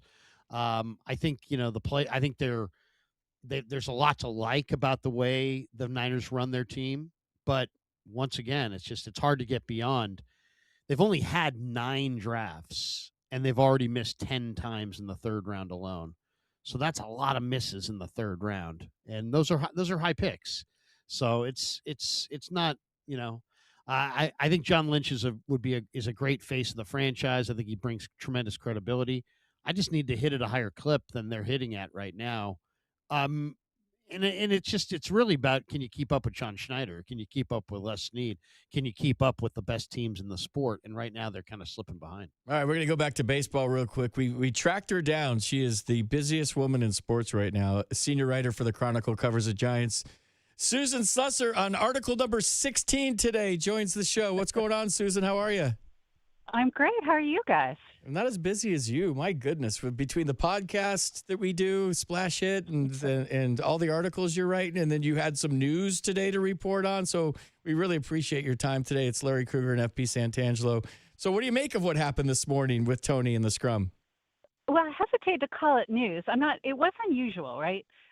Seldom does a manager sit down at a pregame scrum. Larry, you certainly know this, and suddenly just start talking. Usually there's some questions, maybe even like some throwaway questions to kind of get things warmed up. But he clearly wanted to talk about it was an unusual situation when he left Knoxville. And I think there were probably some hurt feelings there. And, it didn't go down the way he wanted. And I'm not quite sure why today was the day he wanted to talk about it, but he clearly wanted to talk about it. So when that happens, you assume he wants it written about. So we wrote about it and asked him more about it. And I talked to Frank Anderson, who is now the Giants director of pitching and was the pitching coach at Tennessee at the time. And he said, like, yeah, it was a tough time. Like, it was weird for everybody. We didn't know if we were going to lose all our jobs. You don't know what's going to happen with recruits. Recruits are calling, like their families are upset. Like there's a lot of things to think about with stuff like that. But you guys know, stuff comes out. And, you know, his contention is he hadn't made the decision, and I believe that's true, 100%. But it was close enough where it was very newsy, obviously. You know, it was an interesting it was interesting to watch him kind of peel the onion on himself and on the whole the whole hiring process. And it was obvious that he was unhappy with maybe how it came down. But I guess here would be my question to you, Susan, because I know you've covered a lot of managers. You've covered the sport for a long time. What is your biggest concern for Tony's success, going forward? Mine is just, can they surround him with enough actual talented players? So it's not really on him as much as the front office and the organization. Can they build up the talent around him so that he can be successful? But you've actually had a chance to talk to him and visit with him and hear his philosophies. What is your biggest concern that stands between him and success? Well, first of all, I would say that's the same case for every single manager. The front office has to surround them with the talent to do the job. Sure. Doesn't matter who it is. Clearly, Tony is a very smart baseball man, and the thing that really jumps out about him and is automatic to anybody who talks to him or even probably watches him in action is the things that Buster Posey has talked about being so important to Buster. Huge amounts of energy, very much a people person and a leader. You can see all of those things happening. And I think maybe a little bit of today, I think, was kind of an offshoot of that, right? I think he really did not want people in Tennessee to think he had gone back on their word or was dissembling or in some way had intentionally let anybody down, because he had not made his decision yet. I think a lot of people were like, wait, how could you do that and not let me know? He's like, well, I hadn't actually done that. That's fair. I mean, I would be ticked too in the same circumstances. He's got a lot of people who are very, very loyal to him. He inspires loyalty like few people I've seen, and that's a sign of a good leader too. As far as how he's going to be as a good big league manager, nobody knows really. You're right. It's the talent of the players that's going to decide his success more than anything. The moves that are made in season, the front office and the players have a lot more probably to do with how he'll do than, maybe a few in-game moves here and there. But we also always point to the bullpen. Using the bullpen is going to be completely different than it is in college. There are going to be there's the potential for times during this season, if they're in a losing streak or if somebody is particularly disgruntled for some reason, where, you might hear the odd, like, what does he know? He's never been played at this level. He's never coached at this level. And, we've known that all along, that sort of thing's a possibility. But right now, this early in spring, I don't think anybody's thinking about this. I think people are, I hope, talking about the fact that the Giants actually have made some interesting moves here and are better in at least two very key areas. And I think that's the main thing. And weirdly, Tony kind of shifted the focus himself to what was going on with him 4 months ago. And that was a little unusual, I will say. Yeah, he's not over his ex yet. It's that simple. We've all been there before. It kind of almost did sound like that. Yeah. We've all been there. We know what he's going through. Talking to Susan Slusser, nice enough to join us during a very busy time from Scottsdale, Arizona. She's at Giants spring training, boots on the ground. What are those things that you just talked about that are the most important things that the Giants have upgraded on in the offseason? Well, the outfield defense needed to get much better, and adding Harrison Bader as the primary center fielder and shifting Jung-Hoo Lee over to right theoretically should make everything better. Elliot Ramos has been really dedicated this whole offseason to improving his defense. He told me at the end of last year, I don't know why I took a step backward this year defensively, but he clearly did. I mean, there's no doubt about that. So if he's just somewhat better, because I'm not sure defense is ever going to be his top strength. And you've got a very good center fielder in Bader, and a guy who's played right field, by the way, in Korea extensively, and who profiles as somebody who could be a pretty good one and with a decent arm. I think the outfield defense will be much better. And then, of course, the lineup was so at times erratic last year, particularly when Adames gets off to a slow start. Before Devers got on board, and before that all kind of coalesced. Now you've add Arise and Bader, maybe even to this equation, and you've lengthened the lineup and just lengthening the line. But for me, Luis Arise, I mean, he's just such an elite hitter, and I know he's a little bit one-dimensional when it comes to the hitting. He's a contact hitter, and that's pretty much his strength.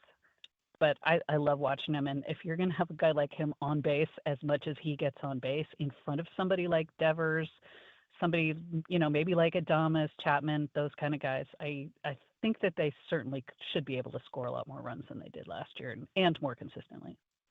Susan, I like the idea of Bader and Arise hitting, consecutively. Whether it's 9-1, 1-2, 8-9. I mean, I'm open, I'm open-minded as far as where in the order, but what do you think of that as far as those guys hitting consecutively? I'd be a little surprised. I just think Patrick Bailey's pretty locked in with the number 9 spot.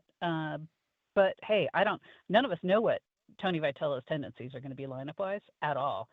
They have kind of hinted strongly that Arise will be the leadoff hitter. I mean, that's the only place he's been sort of mentioned in connection. So I kind of think he's the leadoff guy, and I'm not quite sure where Bader is. Probably somewhere in the bottom third of the lineup, but not necessarily.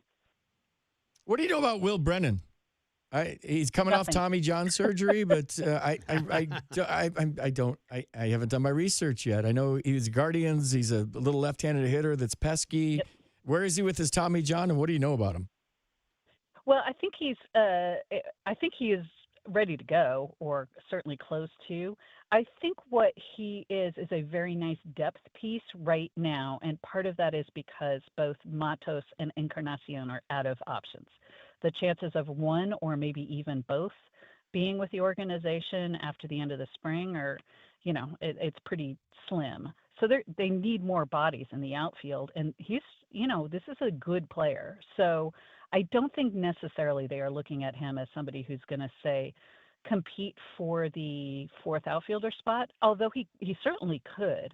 I think we know that, Matos and Encarnacion and obviously Drew Gilbert are going to be in there, Grant McCray. They've got some guys, if they consider somebody like Tyler Fitzgerald as such a super utility guy that he's also maybe a little bit of an outfielder. I don't know. But, they'll get a very good look at Brennan as much as they can this spring. And I think he is somebody that we could see at some point this season, if maybe not necessarily on the roster opening day. Certainly if in the need of a injury, because they will be probably a little shorter in the outfield this year in Sacramento after probably losing some guys to options. There's always interesting non-roster guys, and the Giants have once again kind of an interesting list. There's a catcher on there named Diego Cartaya that wasn't that long ago, was really, really highly thought of in the Dodgers system. There's also Caleb Killian, who was traded away in the Chris Bryant trade, and then struggled a little bit in the Cubs organization. Is there a non-roster player that is intriguing in any way to you? Yes, Michael Fulmer. Thank you. Thank you for asking. This is a guy who has extensive experience in the bullpen, and the Giants have been clear. Their bullpen competition is wide open. They've basically said all roles. So with that experience, he's bounced around some. I even asked him at one point, like, why are you still doing this? He's bounced around. He was with 4 different organizations last year. But the fact is that he was one time an American League Rookie of the Year. That's when he was a starter. Now he's a reliever. But there is not a ton of experience necessarily vying for some of these open spots in the bullpen. So I would like to see what he has. It's early days yet, but just kind of given what they're looking for and what he's done in the past, I think he's definitely an interesting name. Susan, we got to talk about Ron Washington. He's both of ours favorites, and You wrote a great piece. If you haven't read Susan's piece in the Chronicle, Giants Ron Washington not done coaching, so death will have to wait. Talk about his quadruple bypass, and he was on the table, and he pulled the wires off him, and he said, I don't need these on me if I'm dead, and the doctor said, you're not dead yet? How has his lifestyle changed? And maybe talk a little bit about Wash and the near-death experience. My goodness. Yeah, it's funny because I'm not even sure whether we can call it a near-death experience because he was not dead. I think they'd kind of walked away after the procedure was done, and maybe, I don't know how sometimes these things work. He clearly woke up when there was nobody else in the room after the surgery, and he said he could just see people walking by the window outside the surgical suite, but he could only see the tops of their heads, probably from where the positions. But because he's still in this kind of haze from being under. He thought that they were AI or disembodied kind of somehow, so he just assumed he was dead and started pulling all his, the tubes and the wires and stuff off of him. And the doctors had to run in and say, no, you're good. Obviously, he's doing very well. He looks, as he almost always does, like he's 15 years younger than he is, and he stopped smoking, so that's probably even more so. He's changed his diet. That has got to be painful for somebody from New Orleans. No salt, less red meat, more fresh fruit, fresh vegetables, and no fried foods. Oh man, that's brutal for somebody from New Orleans. So he looks really good. His energy level is always high. He's washed. You cannot keep him down. You just can't. I asked a bunch of managers the other day at the Cactus League Media Day, are you surprised he's back? He just had quadruple bypass surgery last summer, and they're like, nope. Stephen Vogt said, I'm surprised he wasn't back managing the Angels the next day. If anybody could do it, it would be Wash. Unbelievable. What a great baseball man he is, and he's such a value wherever he is. I mean, he's just got so much to impart to the young players, and it's awesome. Casey Schmidt, I'm a big Casey Schmidt fan, and I just kind of felt like they didn't have to go with Arise. I felt like Casey Schmidt probably could have done the job. I really kind of like the way his bat's coming around. What do you see for him, Susan? I mean, obviously Arise was brought in to play second base.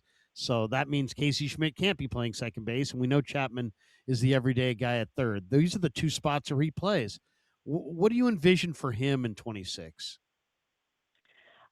I have to think that he'd be the first person that other teams are calling on. Anybody with a need at third base in particular, I think keep an eye on this spring. If anybody has a starting third baseman go down with an injury, the Giants are getting a call on Casey Schmidt. They have some needs. I just mentioned the bullpen. The bullpen's kind of the obvious one.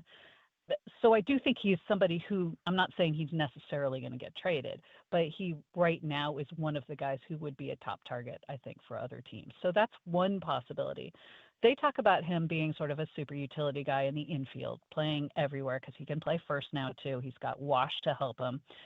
Has never looked quite as comfortable anywhere as he does at third. He's really a spectacularly good third baseman, no joke.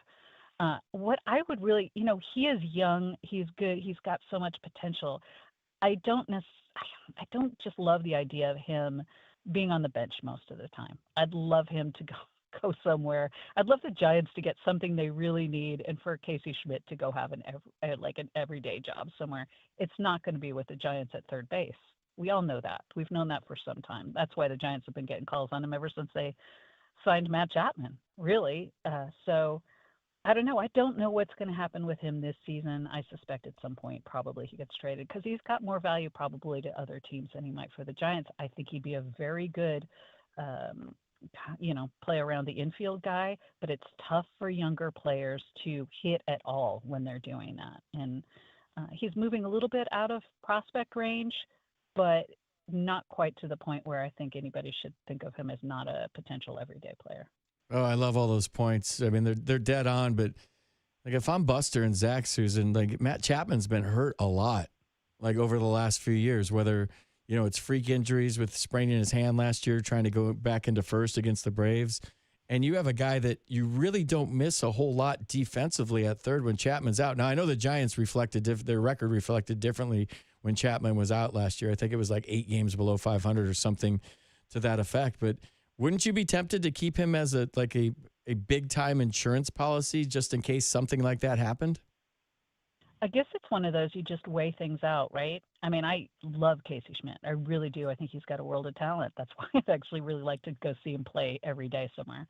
But if I'm the Giants and I can get a piece I really need, say for a bullpen or another starter or something like that, I've got to weigh it. I really do. I'm not, honestly, it's kind of a win-win, I think, at that point for everybody. So I don't know. I don't know how to handicap this one. Yes, he has an enormous value as potentially somebody who they would really be able to plug right in if something happened with Chapman. That's kind of a big if you could also turn around and trade him for something you need right now. All right, Susan, you got to get going. You got lots of stuff to do. We appreciate the time today. You can catch Susan and I, who's a frequent contributor on my Splash Hit podcast. Susan, I've been wearing it out, man. Shameless plugs all day for our podcast. Larry's already got the Big League podcast over there. He doesn't need to plug his. He's got 1 million followers. We're just starting out. We're having a great time. So we talk all things Giants. We do 2 shows in the offseason, 3 shows during the season. And Susan is running around like a madman at spring training right now. Nice enough to join us. Susan, enjoy the rest of your day. I'm sure you got more stuff to do, and I'll see you next week when I get down there. Fantastic. Thanks, guys. Susan Thanks, Slusser Susan. from the Chronicle. All right, 808 KNBR. Okay, I drove in today. There's not a lot of traffic out there. It's a holiday. And according to our voice guy, it's President's Day, not President's Day. So I know there's cars out there. My favorite part of doing these shows, and I know Larry agrees with me, is talking to you guys. So 808 KNBR, your thoughts on anything that has to do with the Giants. And if you don't call, maybe we'll switch gears to Larry's wheelhouse and talk some 49ers on the other side of the break. We got Kyle Haynes, director of the minor leagues for the Giants, coming up in the 3 o'clock hour. But in the meantime, we want to talk to you guys on The Sports Leader.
Now, from the O'Donnell Financial Group Sports Desk. Learn more at odfigroup.com. O'Donnell Financial Group, because planning is a process, not a product. Happy President's Day from the leader. El Presidente, El Perfecto. Krug NFP will take you up to college basketball. We have Syracuse and Duke at 3:30. And following the game, we have Kerry Crowley taking your calls and texts on Sports Phone KNBR. All coming up later on KNBR, the President Draymond, I don't know if anybody in this country want me as a president. leader.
Let's get back to Larry Krueger and FB Santangelo on the Sports Leader.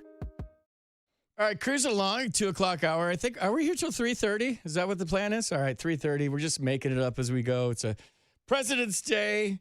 I mean, there's so many studios here in Daly City, and we're the only studio that actually has people in it today. So it's cool. Unbelievable. We've been talking about doing a show together. This is fun. Larry Krueger, FP Santangelo, having a great time talking to you on KNBR. I think we have some calls. Let's go to the phones, and then I'm going to throw something at Larry once we do these calls. Is it Steve in Alameda? Steve, you're on KNBR with Larry and FP. How's it going? Is this Frank Paul Santangelo? This is Steve Sorensen. How you doing? Hey, Steve. Steve is a ball dude at the ballpark, and he's a fantasy camp goer for Giants Fantasy Camp, and one of the best people that I've met in the last couple of years. He loves the Giants. He loves baseball. How you doing, Steve? Doing good. Hey, I've been thinking about this a little bit, and I'm in the car listening to you guys. I had a question. You know how you got Papago down there, and you've got Scottsdale Stadium there. Would you get something like, Jung-Hoo Lee getting moved over to right? Do they take him over to Papago? Because aren't there two stadiums that have dimensions like Oracle and ones like Candlestick? Would they take him over there and work him out a lot on the Oracle ones? I don't think so, Steve. I mean, it's a good question, but I think the whole team's where we mostly had fantasy camp, right? You remember that the side field there and the main field, and I think you just want to get together as a group. And I don't think that him fielding ground balls on AstroTurf at Papago would help anyway at Oracle. And he was a right fielder in the Korean League, so this isn't going to be a big adjustment for him. Maybe at home for 81 games because of all the intricacies. You sit on that stool down the right field line. You know how weird right field can be. So I think it's going to be a smooth transition for him. He's got a really big arm, and it's more importantly very accurate. There's guys with good arms that don't throw people out. And there's two things about an arm. You got to be accurate, too. So Jung-Hoo can throw people out, and it's going to help that whole first to third thing. I'm going to think twice if I'm a base runner on first. I'm running on him going to third base on a ball hit through the hole sharply. So I just like this. That the Giants need two center fielders for 81 games, right? Because of Triples Alley. And there's a lot of room to cover out there. Now you got Harrison Bader, who's as quick as anybody with first step quickness. He reads the ball so well. He knows where it's going to land, right when it's hit. So he runs to a spot. He's not afraid to take his eyes off the ball. And Jung-Hoo the same way, where I think Jung-Hoo was a little timid for me in center field at times last year, where he would let Elliott catch a ball that was in the left center field gap. You're the quarterback out there, man. You call a ball, like I taught you so well in fantasy camp, Steve. If you call a ball, it's yours. So that's a good question, but I don't think Jung-Hoo is going to be going over to Papago. These guys are all going to be at the main facility there in Scottsdale. Why did they put him in center if he was a right fielder in the KBO? I mean, he had the range, and he's got the first step quickness, and there was a need, right? And you need a center fielder. That's your guy. And I don't think he was awful out there last year by any means. There was just some times where he was a bit too polite for me, I guess is the way to put it, where if somebody called it, he would say, "It's yours." And meanwhile, like as a former center fielder, I'm screaming. I played with Moises Alou on my right and left field and Henry Rodriguez on my left and right field. And those guys had no range at all, and they weren't really concerned about defense. They were offensive players. So it was kind of fun for me in Montreal to just run around like a chicken with my head cut off because I would take all the balls and call them off, and I didn't have to worry about crashing into them. And even with like Barry Bonds in left and Ellis Burks in right for the Giants in Candlestick Park, I felt like they were more offensive players, right? Not that they were deficient in their defense at all, but when you got guys out there thinking about hitting – and you're the center fielder and you're the captain, I would just take charge, man, and run everything down. And I think that was kind of maybe new for Jung-Hoo where he didn't do that and he would like pull away from balls that I think, based on Elliott's season last year, and I think he's going to be well improved this year, that you would have rather had Jung-Hoo taking those balls and all of a sudden, he'd back off at the last second. So while he wasn't bad out there, you're going to see a serious upgrade with Harrison Bader. Yeah, he just seemed a little tentative, as you said. Like the center fielder takes control and takes everything that he can get to generally. And there were times that he let Yaz call him off. There were times he let Elliott call him off. He definitely didn't look like this is my outfield and you guys are just on the flanks. So it was, so maybe he'll be better in right. Sabe said that you need 2 center fielders. You need one in right and one in center at that park. And now maybe that's what they will have. And, essentially. Sorry, I had my microphone off. Let's go to Bill in Santa Cruz. Bill, you're on the Sports Leader with Larry and FP. What's going on? Hello, Larry and FP. Thanks for taking my call. And it's funny because I called in with this exact topic, and I've been listening to you guys talk. I'm like, well, there goes my thunder.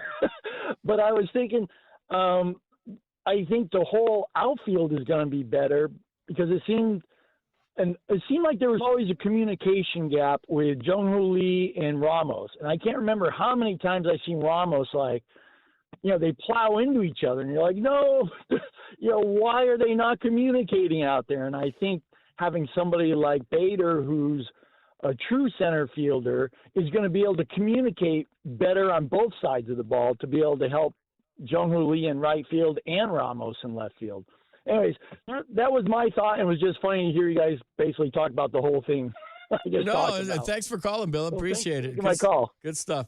Yeah, Larry, I used to tell if my off outfielders were engaged on defense based on if I moved during a pitch and they moved with me. So you have to keep that gap essential between the right fielder and the center fielder and the left fielder and the center fielder. So if I moved, say, Ron Woda's had me on the pull side with a right-hander and a 2-0 fastball comes and the right-hander's late on the 2-0 fastball. Well, maybe he's a pull hitter, but today his bat's feeling heavy. And if you're late on a 2-0 fastball, I'm not going to play it a pull. I'm going to scoot over. So I'd whistle and scoot over, and sometimes they'd scoot over with me and keep that relationship. And sometimes they would, and I'm like, oh, these guys don't care about defense. Like they're thinking about their at-bat next inning. So there's so many other things that go into being a center fielder. You're the quarterback out there. You got to keep your off outfielders engaged, the communication. I don't think it was a language barrier with Jung-Hoo and Elliott because, Jung-Hoo knows I got it, and take it.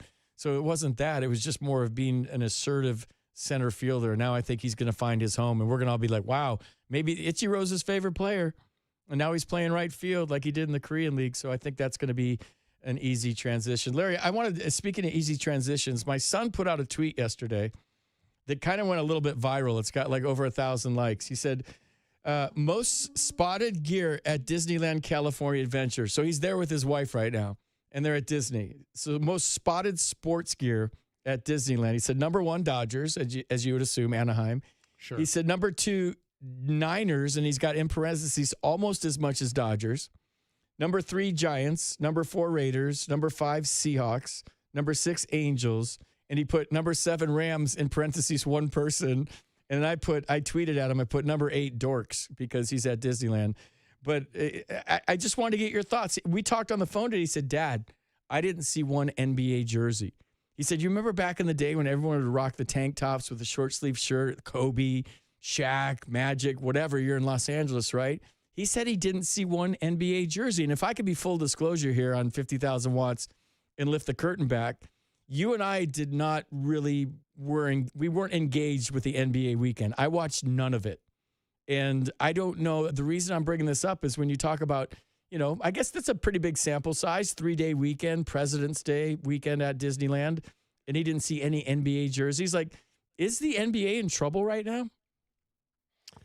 Well, first of all, the All-Star weekend, it's just every year that goes by, it's like has less and less to it.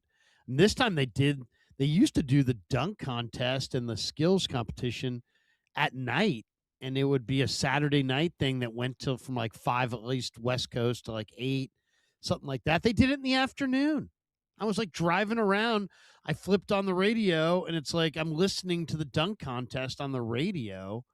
And they were doing the 3-point shooting contest on the radio. It was all an afternoon deal. So they got rid of NBA Saturday night. So they took it out of prime time and put it earlier. I thought that was very bizarre. But they can't decide what they want to do with the All-Star game. And, to me, it's like the All-Star jerseys, to have like one jersey. Does anybody really want to buy that? I don't know. I guess people want to buy the All-Star jersey, But I kind of liked it when it was, where you could actually see who was out there. You could see your team's jersey. Now it's a red jersey, it's a blue jersey. I don't know. It's to me, it's lost a little something. The All-Star weekend is just totally. I mean, the dunk contest is it's a non-factor. It's just there's nothing to it. The All-Star weekend to me is just, it feels obligatory at this point. It feels like they're having it because they know they have to have it, but I don't know. I mean, it doesn't seem like the players are super fired up about marketing this league. It's amazing what the guys before the players of today made the NBA very popular, and now the players are making an ungodly sums of money. But I don't know. I mean, to me, it just seems really forgettable. The NBA regular, maybe it's because our porthole to the whole league is the Warriors, and the Warriors are just dry and dull. And they, what are the Warriors? The Warriors are just totally done. They're not really in it. So I don't know. I mean, I think it's maybe because I'm not that enthused about this year's Warrior team, that I'm not that enthused overall about All-Star Weekend. But yeah, to me, it was, I used to watch it all the time. I used to tape it. And now it's like I missed it. And it's like I don't even really care. Yeah, I was a huge NBA fan growing up. Like we grew up, Larry, in the era of Magic Johnson and Isaiah Thomas and Larry Bird, and these teams always going at it. Showtime's Lakers versus the Bad Boys in Detroit versus the Celtics, and it was more of a team sport in rivalries where it was contentious. And Buster Posey said as much this year, like, I don't want my players hugging other players. I want my rivalries and a little bit chippy, and that's what he likes, and I like that too. I don't know if there's that I just saw a huge fight in Charlotte the other night on the court on my Instagram feed. But the NBA minus the Warriors occasionally has lost me, and it's not because I'm a baseball guy, and it's not because my dad was a football coach and I love the Niners so much. I just, when I'm flipping around and there's an NBA game on, maybe I'll watch one at the Garden because of Madison Square Garden and watch the Knicks. But like I've lost total interest in the league, and I don't know that means everybody else has, but when I talked to you today and you didn't watch NBA weekend and I didn't even know it was on, and maybe it's because I'm just so fired up about spring training that I was watching Pebble Beach and I was watching the Olympics and the hockey in the Olympics and the curling and the luge, which is nuts, by the way, in all the sports. Is it bad if I'm rooting for crashes in the luge? I am. But like, I don't know. And then the American kid that fell, he was first and then he went to eighth, and that was hard to watch. And I felt so bad for him, 21-year-old kid that didn't have the toolbox to regroup after he fell once in the long program in the finals. All of that, like, has my attention. Like, how does curling have more attention to me than the NBA? And this is, I'm telling you, I'm a guy that watched every game. I had a court in my backyard, a little square pad. I would go out and play. I wanted to be like Magic Johnson. That was my hero growing up. I had Sports Illustrated posters all over my room. I would cut out the Sports Illustrated covers and post them on my wall, and it was all Magic. Magic was one wall, and Ricky Henderson was the other wall. And I'm just not there. Is it just I'm getting old and I sound like an old man right now, or is this, or do you think the NBA is really in trouble with its fan base? No, I think it's really in trouble. I mean, it's not that compelling. I mean, it doesn't get big ratings. I mean, they used to own Christmas. The NFL moved to Christmas. The NFL died, or the NBA died on Christmas. So it's like you just don't get. Now, part of it's the Warriors. I mean, the Warriors had the worst offseason of all time. They sat there and did nothing at all because they were paralyzed because they couldn't figure out what to do with Jonathan Kuminga. And then they kind of rushed a bunch of moves at the very end for kind of older players to help them win this year. I mean, it's like they've won their championships. The league is younger and better, more talented. It's like you really thought Al Horford was gonna help things. I mean, so their off season was just awful. Then this whole thing is about Kuminga. Steve doesn't like Kuminga, and nobody wants, all the talk about Kuminga, and he didn't play, and where is he going to be traded? They wind up trading him for Porzingis, who doesn't play at all. I mean, the Warriors are they're a tough watch, man. They're a tough watch. They're not going anywhere. Older players, younger players that aren't very good. I don't know. I mean, it's not, to me, there was nothing really compelling about them off the start. Then it's like there was all the dialogue. If you listen to anybody, you listen to JD on KNBR, if you listen to anybody on talking about the Warriors, they couldn't talk for 3 sentences without talking about Jonathan Kuminga. Why? Because the rest of it's not very compelling. Older Steph, old Draymond, young players that aren't that great. So it's like it becomes a gigantic Jonathan Kuminga discussion, which wasn't all that interesting. And then and then where's he going to go? Who cares? What are you going to get? You got nothing. So it's like it's a gigantic nothing burger. And now the Warriors what are they? I mean, why would you tune in? What exactly are you looking for?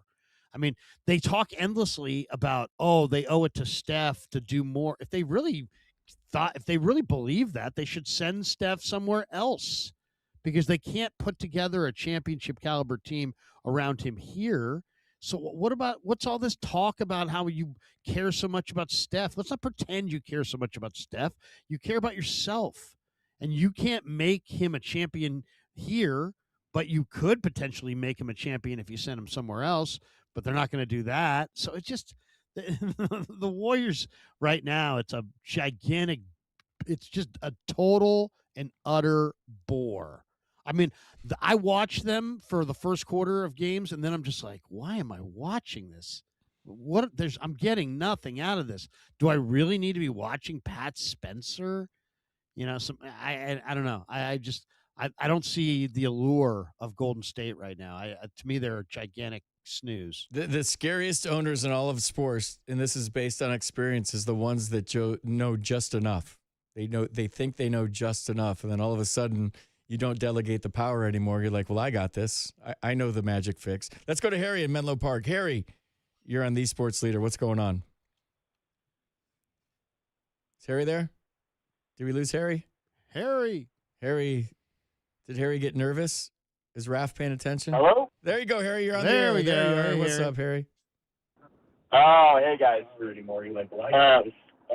magic fix.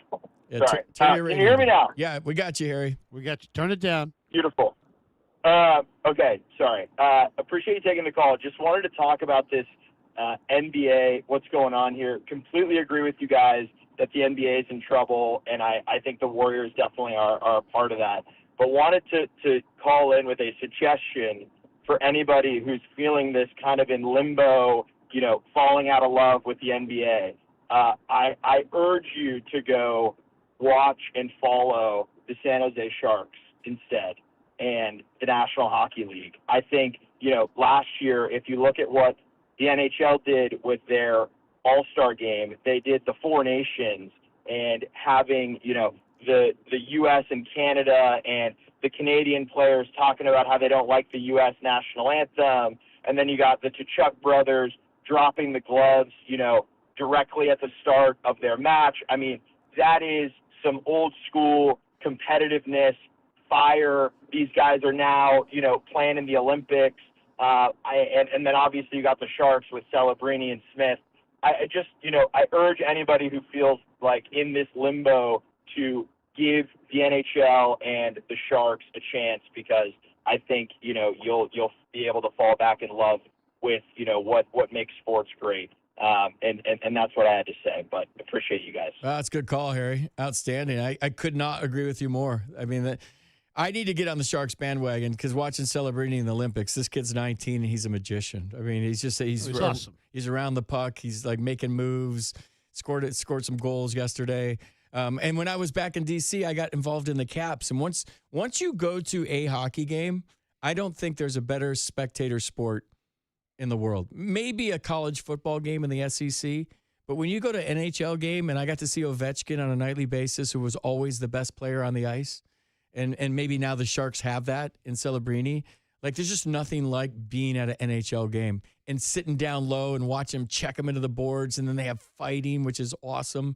and you get involved with the players, and it starts to become like a reality show, just like any other team you get hooked on, and you start to get to know the characters of the players, whether it was Ovechkin or Tom Wilson or TJ Oshie and whoever on that team. And you start to get involved. So I love that call, and I am in that limbo land. So maybe I'll start tuning in with the Sharks a little bit more.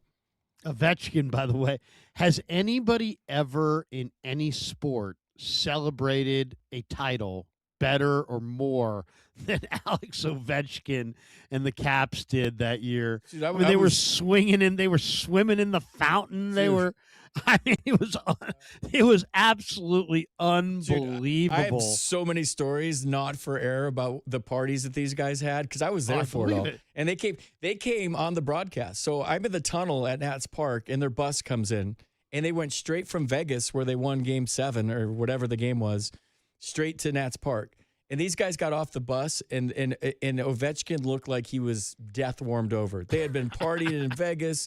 They were still partying. They had the cup in a suite at Nats Park. So we sent our sideline reporters, and now the main voice of the Nationals, Dan Coco, down to the Caps suite. So they Ovechkin threw out the first pitch. They're playing quarters with the Stanley Cup. Wow. So they're bouncing the quarter, and they're trying to get it into the Stanley Cup. They're drinking out of the cup. This is nothing. You're right. They were swimming in fountains all around D.C. They had parties with just the players, and then they had parties with the players and the players' wives. You can imagine how that went. And then during this broadcast, we sent our sideline reporter into the suite, and he's talking to Ovi, and Ovi's hammered on the air. We got the cameraman down there, and he can barely talk, and he goes, in his Russian accent, we, and he said we the third time, and Tom Wilson leans in and goes, "We are the champions," and they're just hammered on the air. It was great television because. When you win a championship, you can do whatever you want. Anything's cute, like Timmy Lincecum dropping F-bombs on the air, whatever. So these guys, you're right. And then the Nationals saw that and then won the championship a year later. So the Caps in 2018, the Nats in 2019.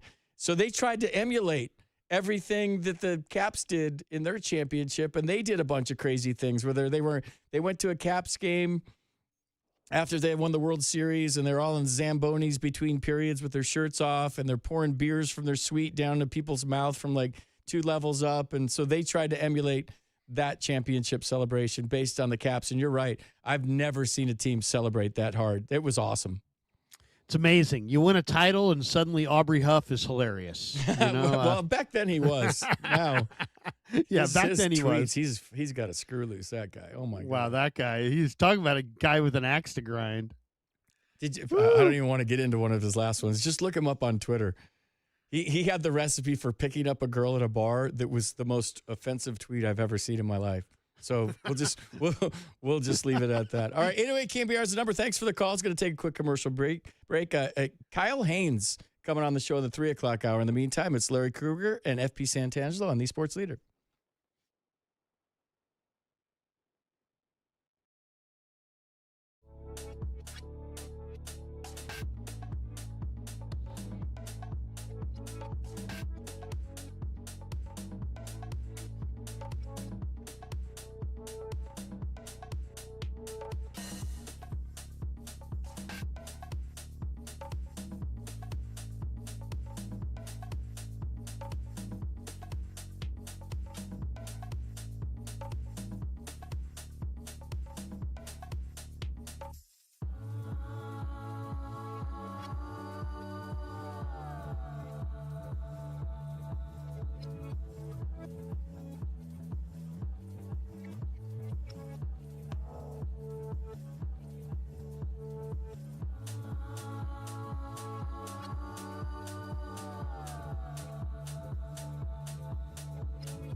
It's a 3-day weekend, but not for these guys. Here are Larry Krueger and FP Santangelo on the Sports Leader. All right, 808 KNBR is the number. FP and Larry cruising at you, having a great time.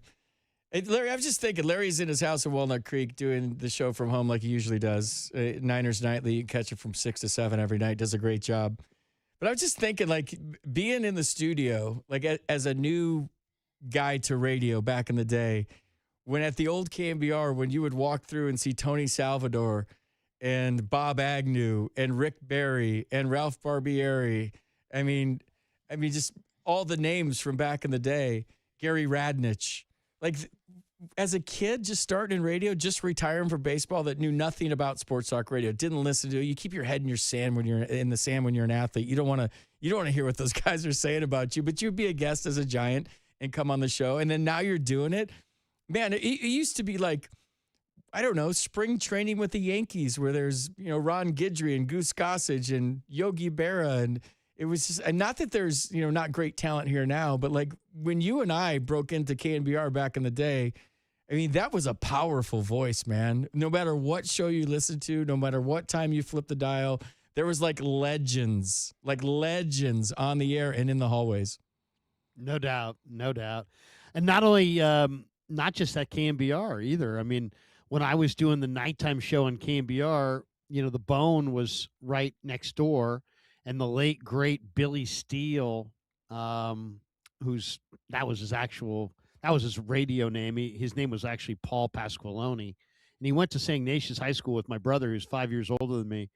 But Billy Steele was his radio name, and he used to have rockers, man. I mean, I'd come out of there. FP would be incredible. I'd be doing a segment. All of a sudden, I'd go in the hallway, and there's like, Slash from Guns N' Roses. There's unbelievable. It was crazy.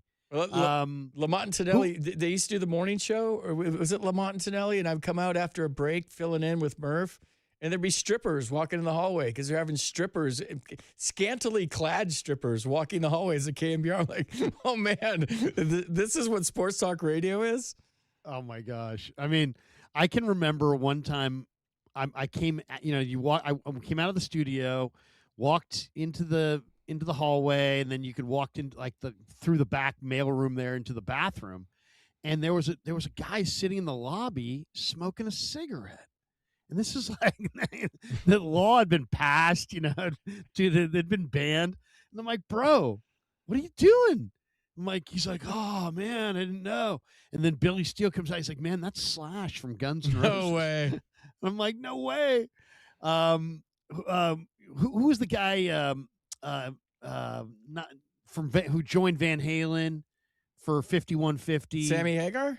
Sammy Hagar was in the lobby wearing a Hawaiian shirt and having a cocktail. I mean, it was Billy Steele would get these major league rockers in on a Friday night, and they'd be hanging out, and it was incredible. It was absolutely incredible. And yeah, it was incredible.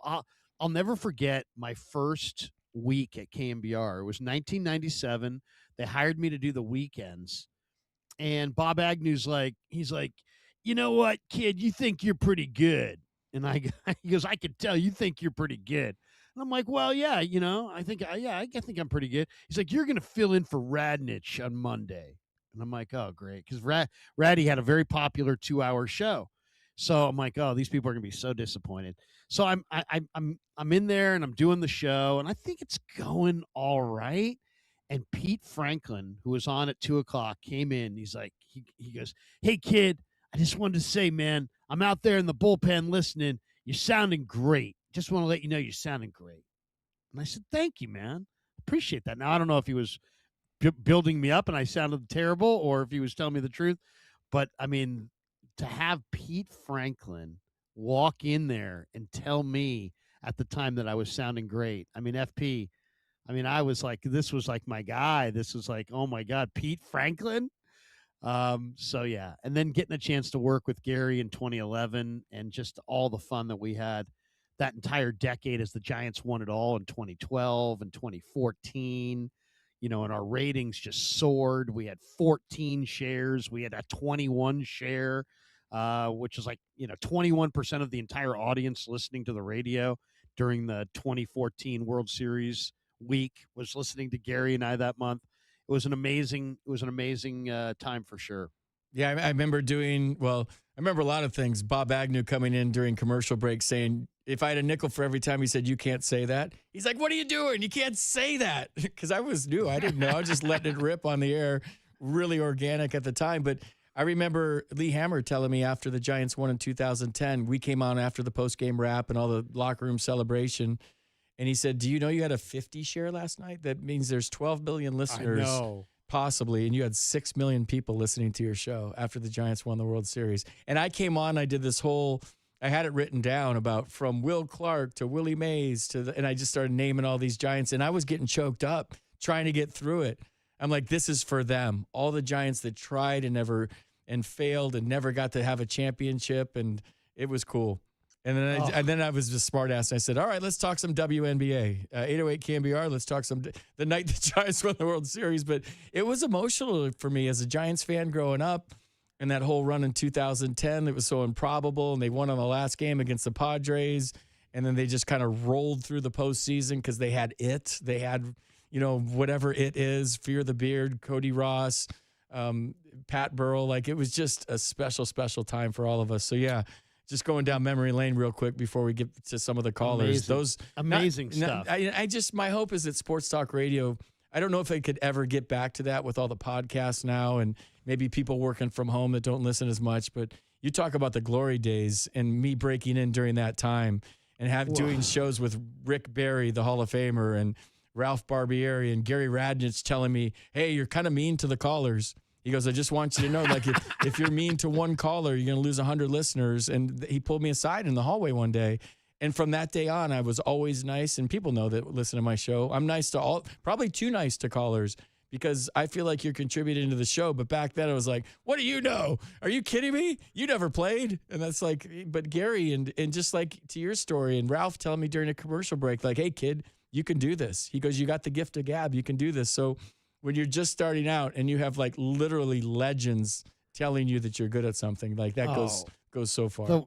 The one that stands out to me, I mean, first of all, I've had great moments and horrible moments at the Sports Leader. And the greatest moment, though, if I have to say, what is the greatest moment?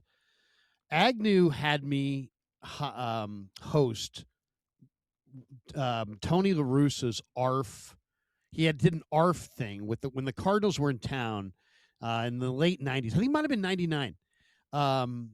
It was, or 98 or 99. Cardinals are in town. Tony's got an ARF deal, and he's having it at Silverado Country Club. And Agnew's like, hey, Kruger, I need you to MC this thing tonight for me. Don't F it up. And I'm like, all right, what do I got to do, Bob? And he's like, it's gonna be great. It's gonna be you. Lee J's gonna produce it, the great Lee Jones. He's like, you're gonna have Tony, Lon Simmons, Bill DeWitt, the owner of the Cardinals, Jack Buck, we all know the late Jack Buck, and I think it might have been Red Shandist. I forget exactly the last. It was a Cardinal person with Bill DeWitt, and we basically are in this around the circular table, and my job was just to have a baseball discussion with all these amazing guys, Jack Buck, Lon Simmons. I mean, these are incredible storytellers. So I'd be like, welcome back. We're here at Silverado. Tony's thing. I'd read the obligatory sponsors, and then I would ask like one question, and then I would just shut up, turn my mic off, and let Lon Simmons and Jack Buck and Tony La Russa go back. And it was so golden that at 10 o'clock, Agnew calls Lee J, and he goes, let me talk to Kruger. And then I'm like, Bob, what's up? And he goes, it's sounding effing great. It's sounding effing great. And I'm like, yeah. I go, I think so too. He goes, not because of you. And I'm like, all right. Easy, Bob. And he goes, but it's sounding so effing great. If they're willing to, Lee J says there's a lot of wine at the table. I said, yeah. He goes, make sure order a couple more bottles and get these guys to stay to midnight. This is so effing great. And I'm like, I told him, I go, hey, we're going to order another couple bottles of wine. We're welcome to continue on this conversation. They were all totally fine with it because they all had hotel rooms at Silverado. They were playing golf the next day. It was an amazing night. And I remember just at the end of it, I looked at Tony and he looked at me and he's like, I know what you're thinking. I'm like, what am I thinking? He's like, you're thinking I'm a pretty lucky guy. And I said, I am thinking that. I go, this was amazing. Lon Simmons, Bill DeWitt, you, Jack Buck telling stories. It was, Bob Gibson against Willie Mays and confrontations from the 60s and how Lon called it and how Jack called it. And FP, it was absolutely amazing. Easily one of the greatest nights of my career. That's a great story from Larry Krueger. Outstanding. Yeah, that's why we do this, for moments like that. And all the mundane and grinding at home, trying to think of topics for the show that you're passionate about to invoke some emotion out of the listener and the caller. Those are the moments that why we do this thing. Really, really good stuff from Larry Krueger. Let's go to the phones, and then we got a break at 55 because we have Kyle Haynes, minor league director for the San Francisco Giants, director of player development, coming on. Let's go to Kevin in San Francisco. He wants to talk some Giants pitching. Kevin, you're on the Sports Leader. What's going on? Yeah, FP, I had just a question for you and Larry, just based on your expertise. When the Giants were going into the offseason, a lot of concern, and you talked about this earlier, about their starting rotation and just not having enough depth. And I was interested in Chris Bassett. He's pitched in the Bay Area and has been solid for Toronto and was clearly not going to go back there. And just seemed like the perfect kind of, number 3 or number 4 starter. He'll take the ball, go out every 5 days, start 30 times, pitch 180 innings, ERA 3.5 to 4, maybe better at AT&T because he has hits a lot of balls in the air. And I'm just wondering why the Giants didn't seem to have any real interest in him, and then he just signed for a year with the Orioles. Do you have any insight into that, or as to why? And do you think he would have been the sort of person they could have potentially signed or looked at to add some depth to the rotation? Yeah, I'm a big Chris Bassett fan. I'm more about the character and the makeup versus the stuff. He's 30 years old. Probably not a bad option as a number 5 starter. He had a 4.19 ERA last season, 172 innings pitched. He doesn't walk anybody, 142 strikeouts and 45 walks. That's all off the top of my head. I didn't just look that up on the internet. Pitched Game 7 of the World Series this year. Pitched Game 7. Still getting over that, apparently. That's a tough one to get over. The Giants were looking for short-term deals, Larry. I don't know what you think, but I've always liked the makeup of the guy. He seems like the ultimate competitor, kind of a jerk when he's on the mound, which I like. I want that guy on my team. Yeah, I was when they were talking about Fromber and Fromber eventually went to Detroit, and I was thinking maybe Bassett, and Bassett went eventually to Baltimore. I still think, I'd like to, if you said, what would I love to give to the Giants right now? I'd love to give them like one more starting pitcher and maybe one really live-armed Randy Rodriguez type reliever who could throw in a number of different roles and be, overpowering in the 7th, 8th, 9th, high leverage potentially.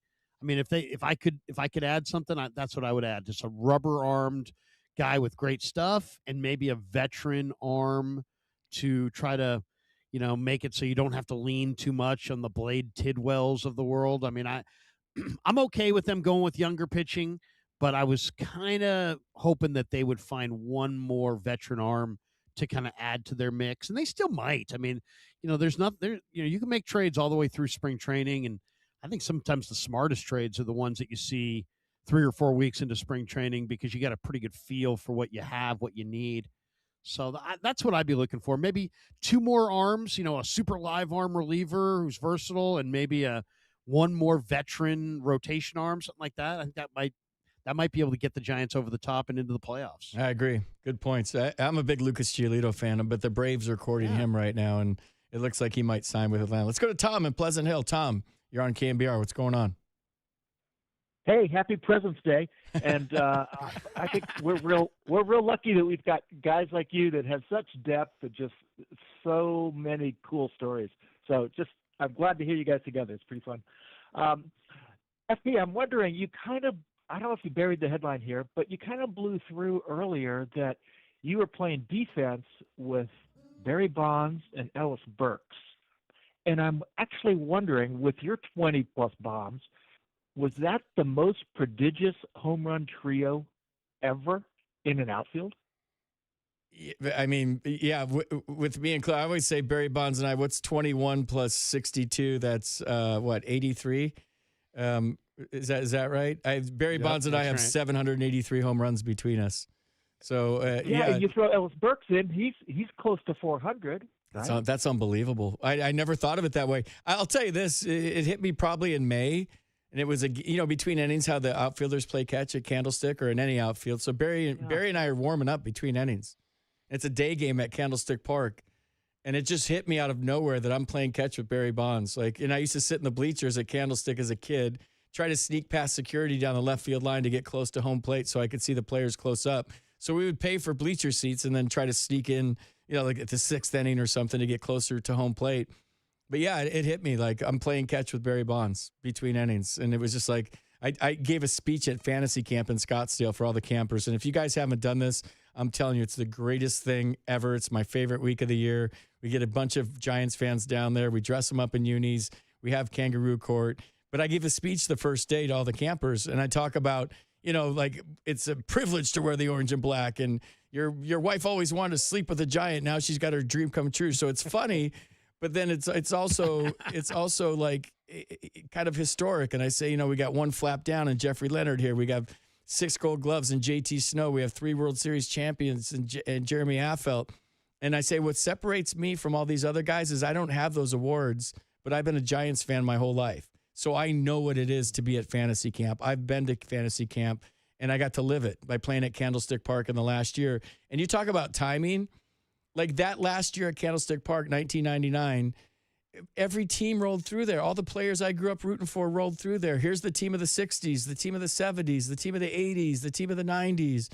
And we had so many celebrations throughout Giants history. So all the people I grew up watching on Channel 2 with Hank Greenwald as the broadcaster or Lon Simmons as the broadcaster, like those figures came to life for me. So here I am playing for the team I grew up rooting for, and I'm meeting all my idols. And now I'm friends with Will Clark. When I grew up, like Robbie Thompson was my favorite player. And now I'm like, I can call these guys friends. So like you talk about fantasy camp, full circle moment and just being proud to wear that uniform. I'm sure there's players in Giants history that were as proud, but nobody's been more proud of being able to call himself a San Francisco Giant than me. Probably why I talk about it too much, because I still can't believe it happened. Well, that's super cool. And I'm thinking of the all-time great home run hitters. A lot of them are first basemen. A lot of them are third basemen. And the only other outfield combo that pops to mind is Griffey Jr. and Jay Bruner. And I know that Burks and Bonds outpaced them. So I don't have the ability to do all the stats and metrics that I'm sure somebody can slice and dice this. But I got to believe that trio is way up there. That's incredible. I've really never even thought of that till just now. Yeah, it's like that old like Sesame Street thing. One of these things is not like the other. That's me standing between those two guys in a major league outfield with all the power.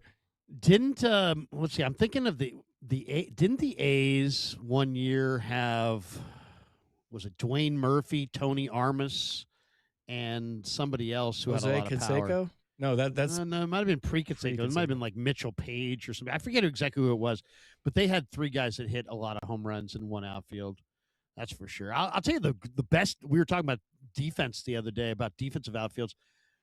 I think one of the best defensive outfields of all time had to be 93 Giants with Willie McGee in right, Darren Lewis in center, and Barry Bonds in left. I mean, Bonds was amazing. Darren Lewis was like an instructional video on how to play center field. He didn't make any errors. He didn't have a great arm, but he didn't make any errors. And then Willie McGee was a great center fielder, but at this point he was a little long in the tooth. But I mean, he was an awesome right fielder. That outfield was so unbelievably great that year. It was something to behold. It really was. Yeah, that's a good outfield, a good thought. All right, Kyle Haynes on the other side of the break, director of player development for the San Francisco Giants, will lock us in on who they're watching spring training, the young kids coming up. We'll have him next on the Sports Leader.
Filling in on this President's Day holiday, here are Larry Krueger and FP Santangelo on the Sports Leader. All right, the guy still can't say President's Day. He's been re-introing us all day, President's Day. So give somebody a present, and we do have a present right now. And I guess this song is fitting. Welcome to the jungle. Kyle Haynes, Giants Director of Player Development, joins the show. Kyle, what's going on, man? How are you? Hey, I'm doing good. Thanks for having me on. Appreciate it. Kind of a special time of year, right? I always like spring training. Maybe you can talk about this a little bit because it's like the only time of year that the whole organization is together in the same place. Papago, Scottsdale Stadium, you're all down there together. Absolutely. The entire baseball ops in particular. So you get all the players and the coaches, but also the front office, a lot of the people behind the scenes who are at all the minor league affiliates or work in the office at Oracle Park or at Papago Park throughout the year, sports science, all the way to the medical team. It's a big morale boost, but also obviously it's just good to be out in the sun and see baseball going on the fields.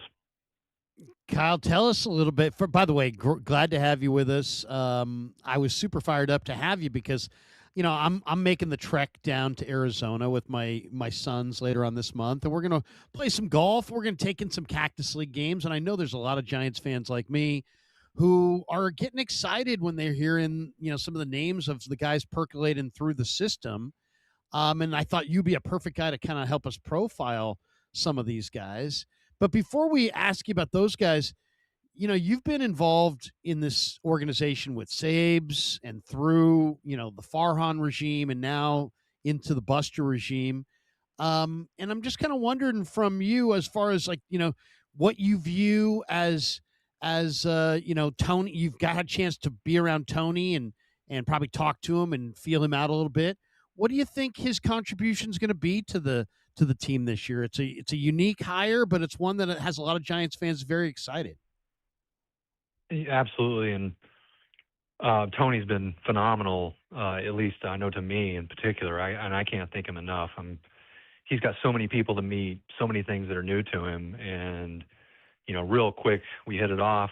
He's calling me when he's in his car driving just to check in, throughout the off season here and there. And he's doing that with our players and a lot of our staff. And he's got a natural ability to connect people and connect with people.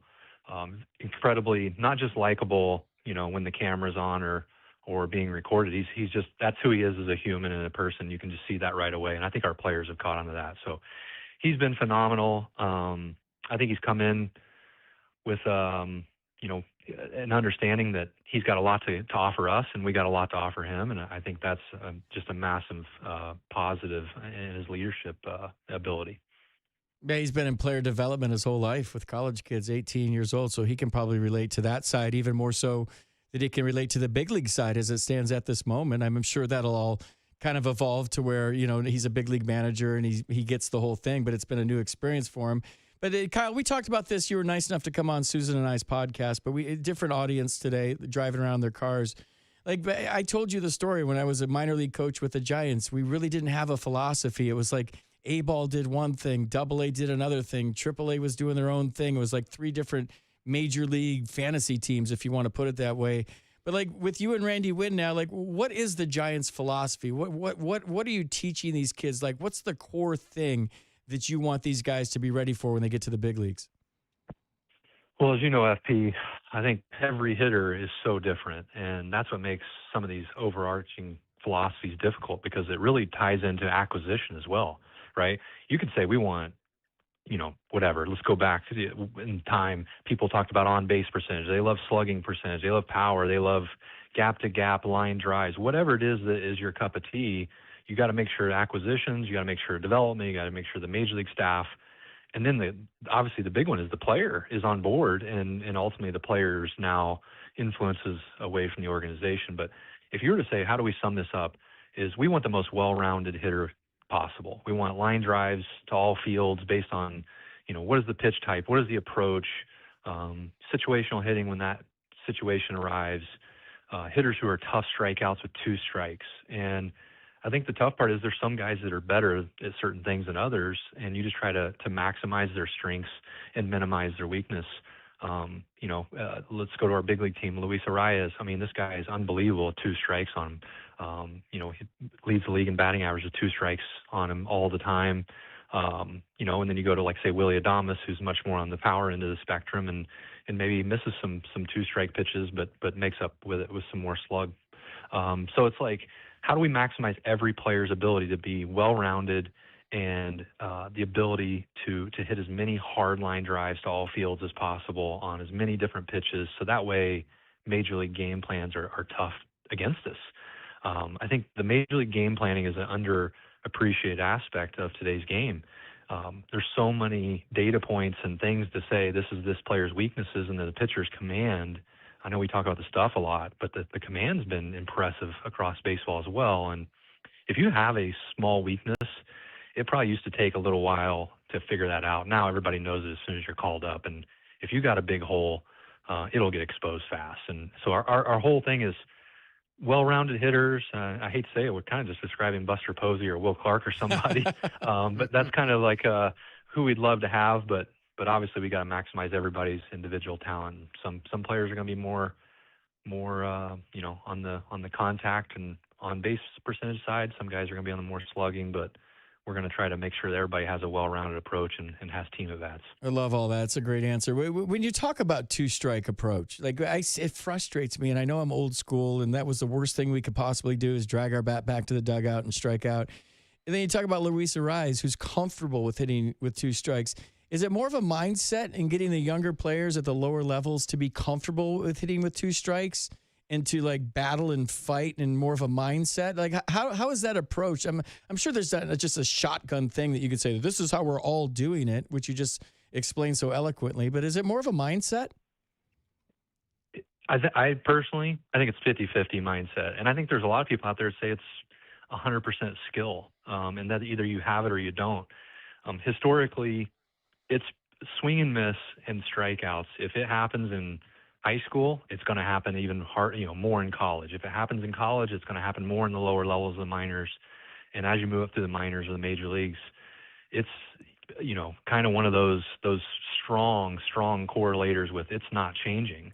But I personally think that it's half when you're talking about athletes of this caliber, that half of it's a mindset, not letting the other team beat you, understanding that you maybe got to simplify your mechanics and simplify your approach. Maybe you got to, visually cue yourself to go the other way and more the oppo gap than the pull gap.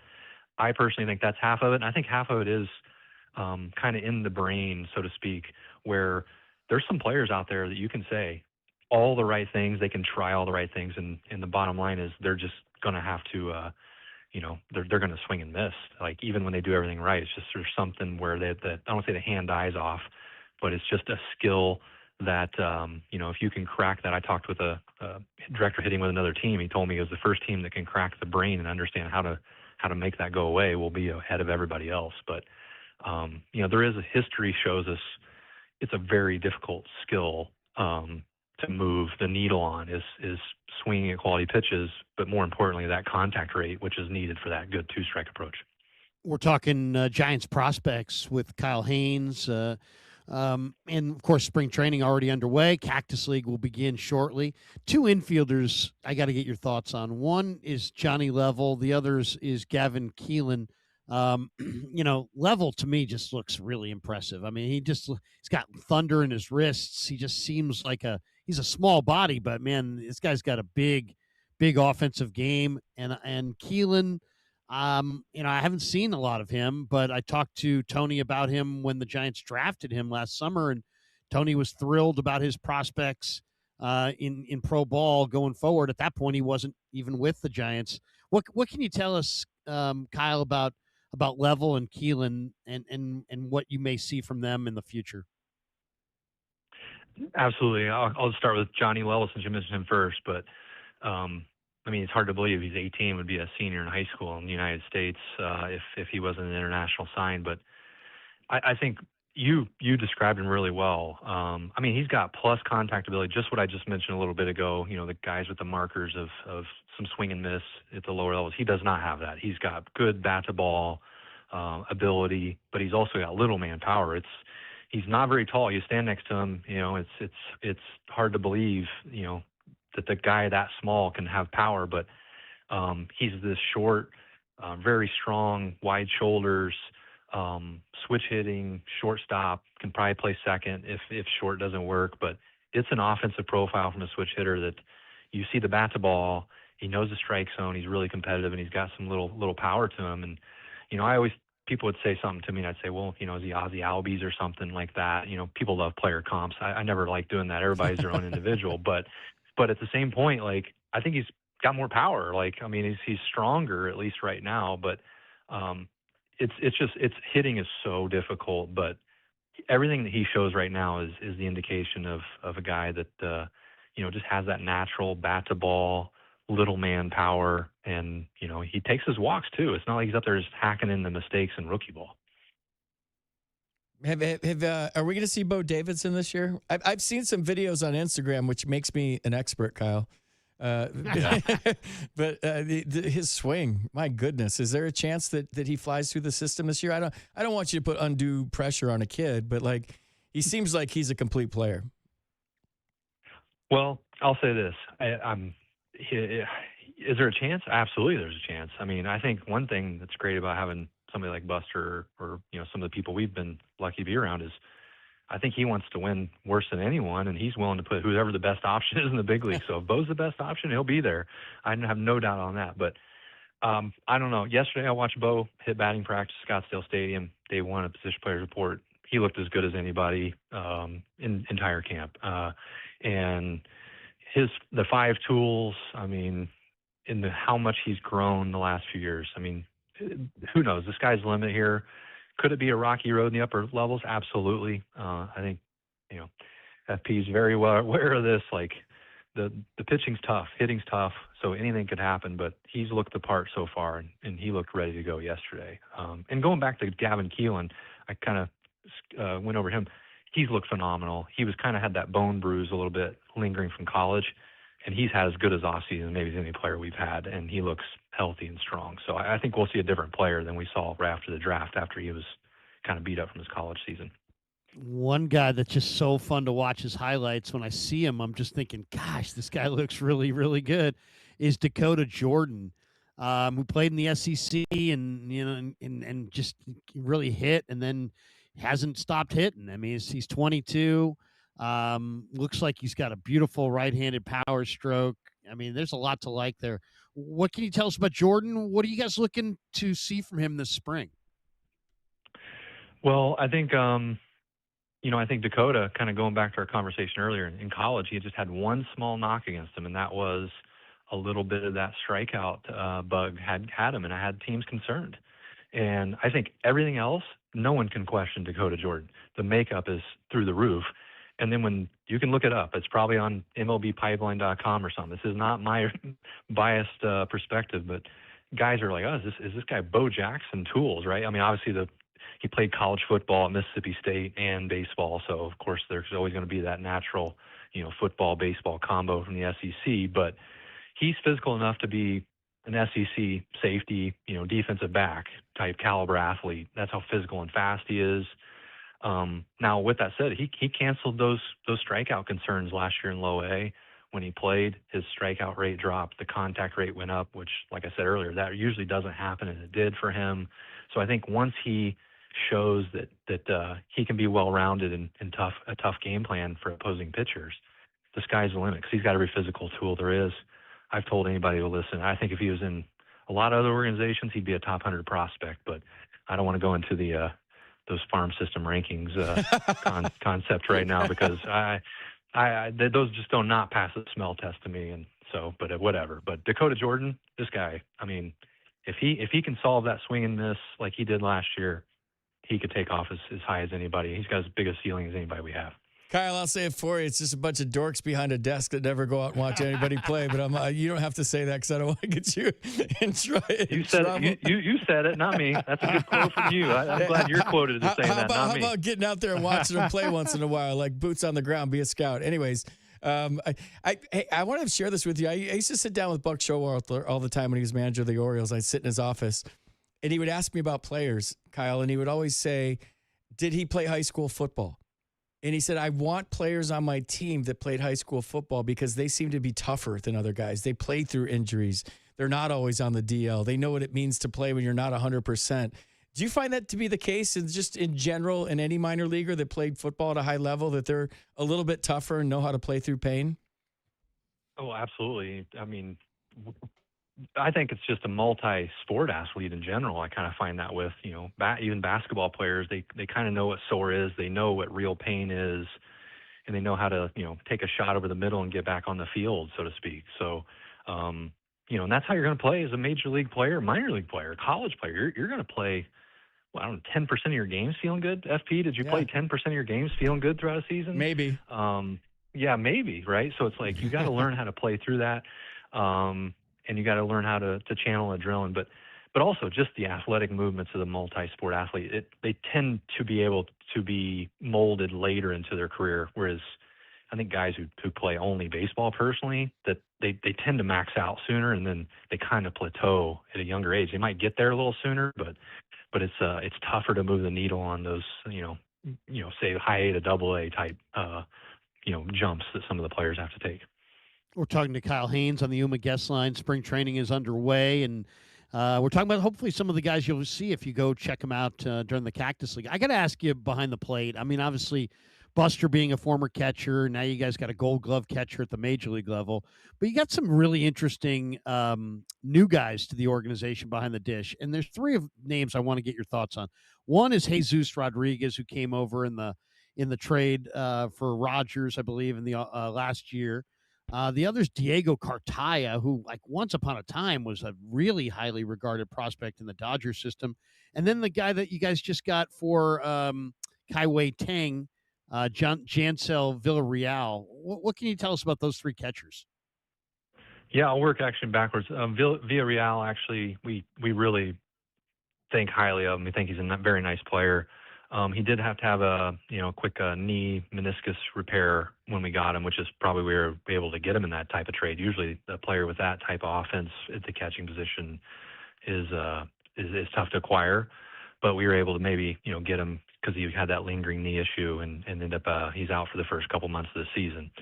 On Cartaya, I think this guy was a former top prospect. It's also one of those, like, you never know how top prospects are going to play out for any team, and they're never for sure anything. But one thing I can assure you on Diego Cartaya is this guy, what a special human. He's got great leadership ability behind the plate. He's come in adaptable. He's still only 24 years old. It's hard to believe he's been around for so long, but I think he's really excited about being a Giant. So we'll see what we can do to kind of rehab, the swing and the kind of the issues he's had in the last couple of years, where he ended up, basically being taken off the major league roster by the Dodgers and the Twins. But we're excited to have him and see what we can get out of him. On Jesus, kind of goes back to earlier conversation. This guy kind of fits the bill of the well-rounded hitter. He can hit homers, but he's not going to overpower balls and hit them 15 rows deep up the stands in left field oracle by any means, but he's definitely much more of the line drive hitter, unorthodox setup. I always said he kind of looks like Jim Leyritz standing in the batter's box for the throwback. But he's a good receiver. His arm came back. He had some arm issues last year. He's played more than just catcher, so he's still kind of very, I don't want to say new to catching, but his experience level is much more in the batter's box than it is catching. But he has a chance to just be that very nice, well-rounded hitter who can catch for us. Kyle, man, thanks for taking the time and joining us today. I know it's a very busy time of year for you. It's the best time of the year. It's spring training. The whole organization's together. So go develop some players, man, and thanks for coming on. No problem. Thanks for having me on.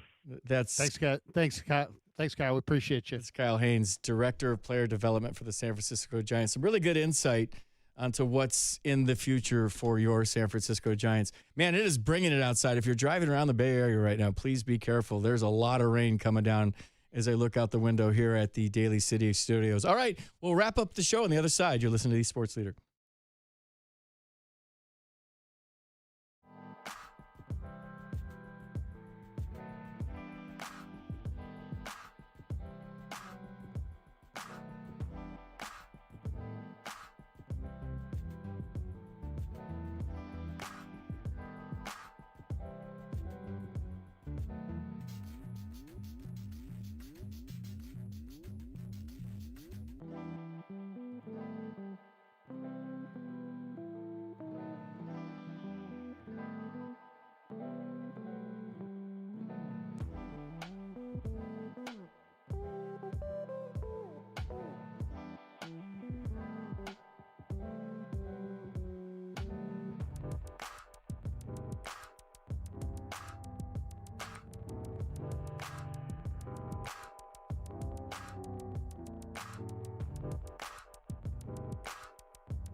Let's get back to Larry Krueger and FB Santangelo on the Sports Leader.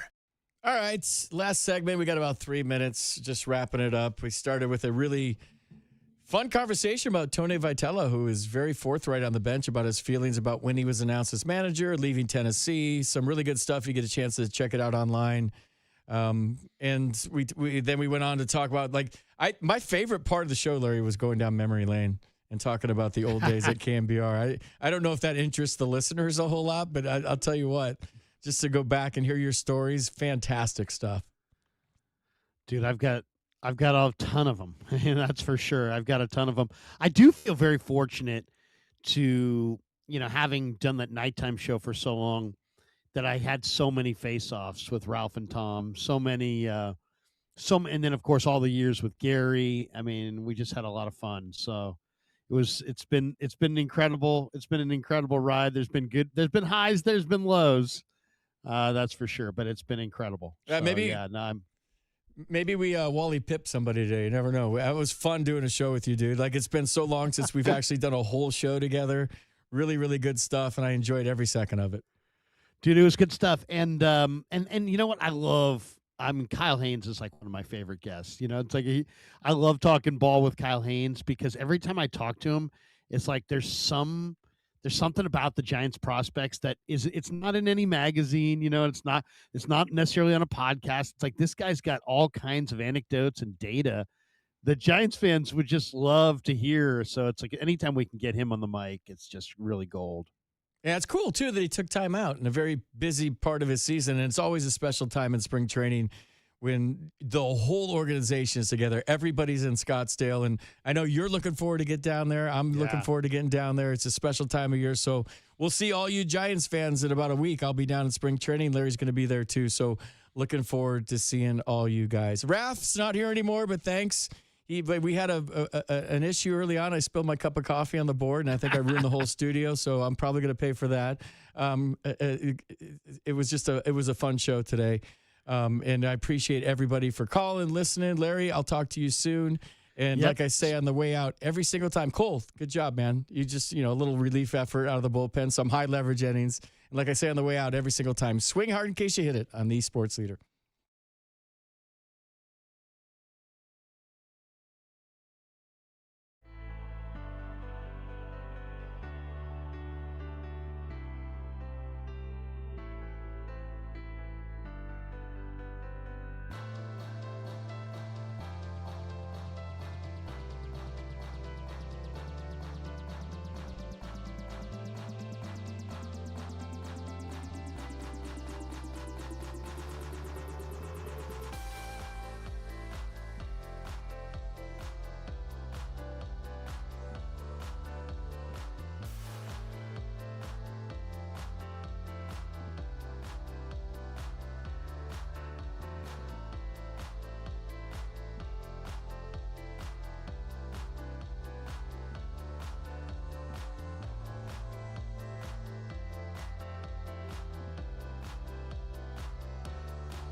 This is Elite Media Network coverage of NCAA basketball.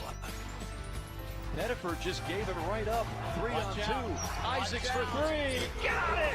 A&M has lead for the first time since 6:43 to go in the first half. Up top, Fleming all the way. Rejected. I mean, an absolute swat. From Cameron Indoor Stadium in Durham, North Carolina, it's an ACC showdown between the Syracuse Orange and the Duke Blue Devils. Comes in for the win. Good if it goes. Got it! He got it!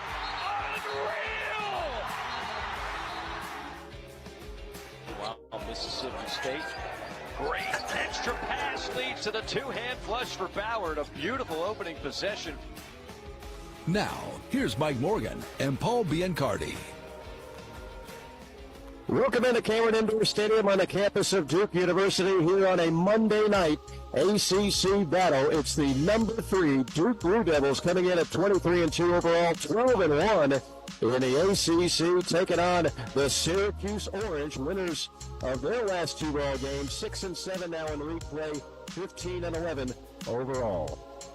Good evening, I'm Mike Morgan alongside Paul Biancardi. Our engineer is Lyle Gordon. Our studio host is Brian Dansell. He'll keep you up to speed on everything going on around the country in the sport of college basketball. What's been going on here locally, Paul? It looks like the Duke Blue Devils have another team that has a chance to make a Final Four run. They are loaded top to bottom, and they've got one of the best players in America in Cameron Boozer. Mike, the freshman is outstanding. He's the focal point of the offense. He's the heartbeat of the team. He's the reason why they're such a good passing team. But it's not just Cameron Boozer alone. Isaiah Evans is a big part of the offense, and the other players fill in around those two guys. Those two guys keep Duke relevant on the offensive end, especially when things start to bog down a little bit. But they definitely need a Patrick Ongba inside. He's been the difference maker in my mind as an X factor. Without his size, they don't dominate the paint. And they dominate the paint in a big way, including plus 9.8 on the glass.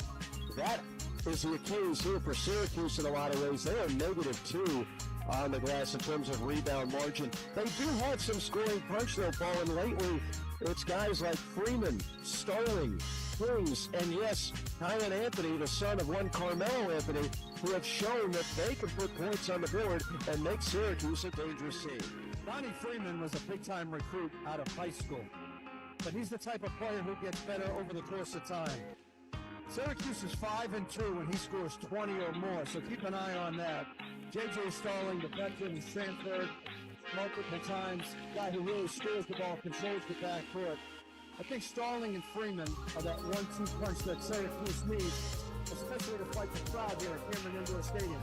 You have to score with pace to keep the crowd under control. Not sure you can ever do that here, but those two guys are key. Also keep an eye on Nathan George, the great assist maker, and the three-point shooter is Nate Haynes for Syracuse. He's the guy who could knock it down from deep. Donnie Freeman is mostly inside the arc. Yeah, Kings 41% from downtown. Nathan George, he's really the engine for this team. The transfer from Georgia Tech, one of the top assist men in the Atlantic Coast Conference. Should be a lot of fun. It's Syracuse and Duke, two teams very familiar with one another. Formerly of the Big East, Syracuse now entrenched in the ACC. Duke once again a favorite to go very far in the month of March, 23-2, 12-1 in the ACC. Much more coming up here from Cameron Indoor, and our studio host Brian Dansell will get you up to speed on everything going on, and also we'll hear from coaches in this terrific matchup. Duke and Syracuse, Elite Media Network. You're with Brian Dansell, and we come back on the Elite Media Network.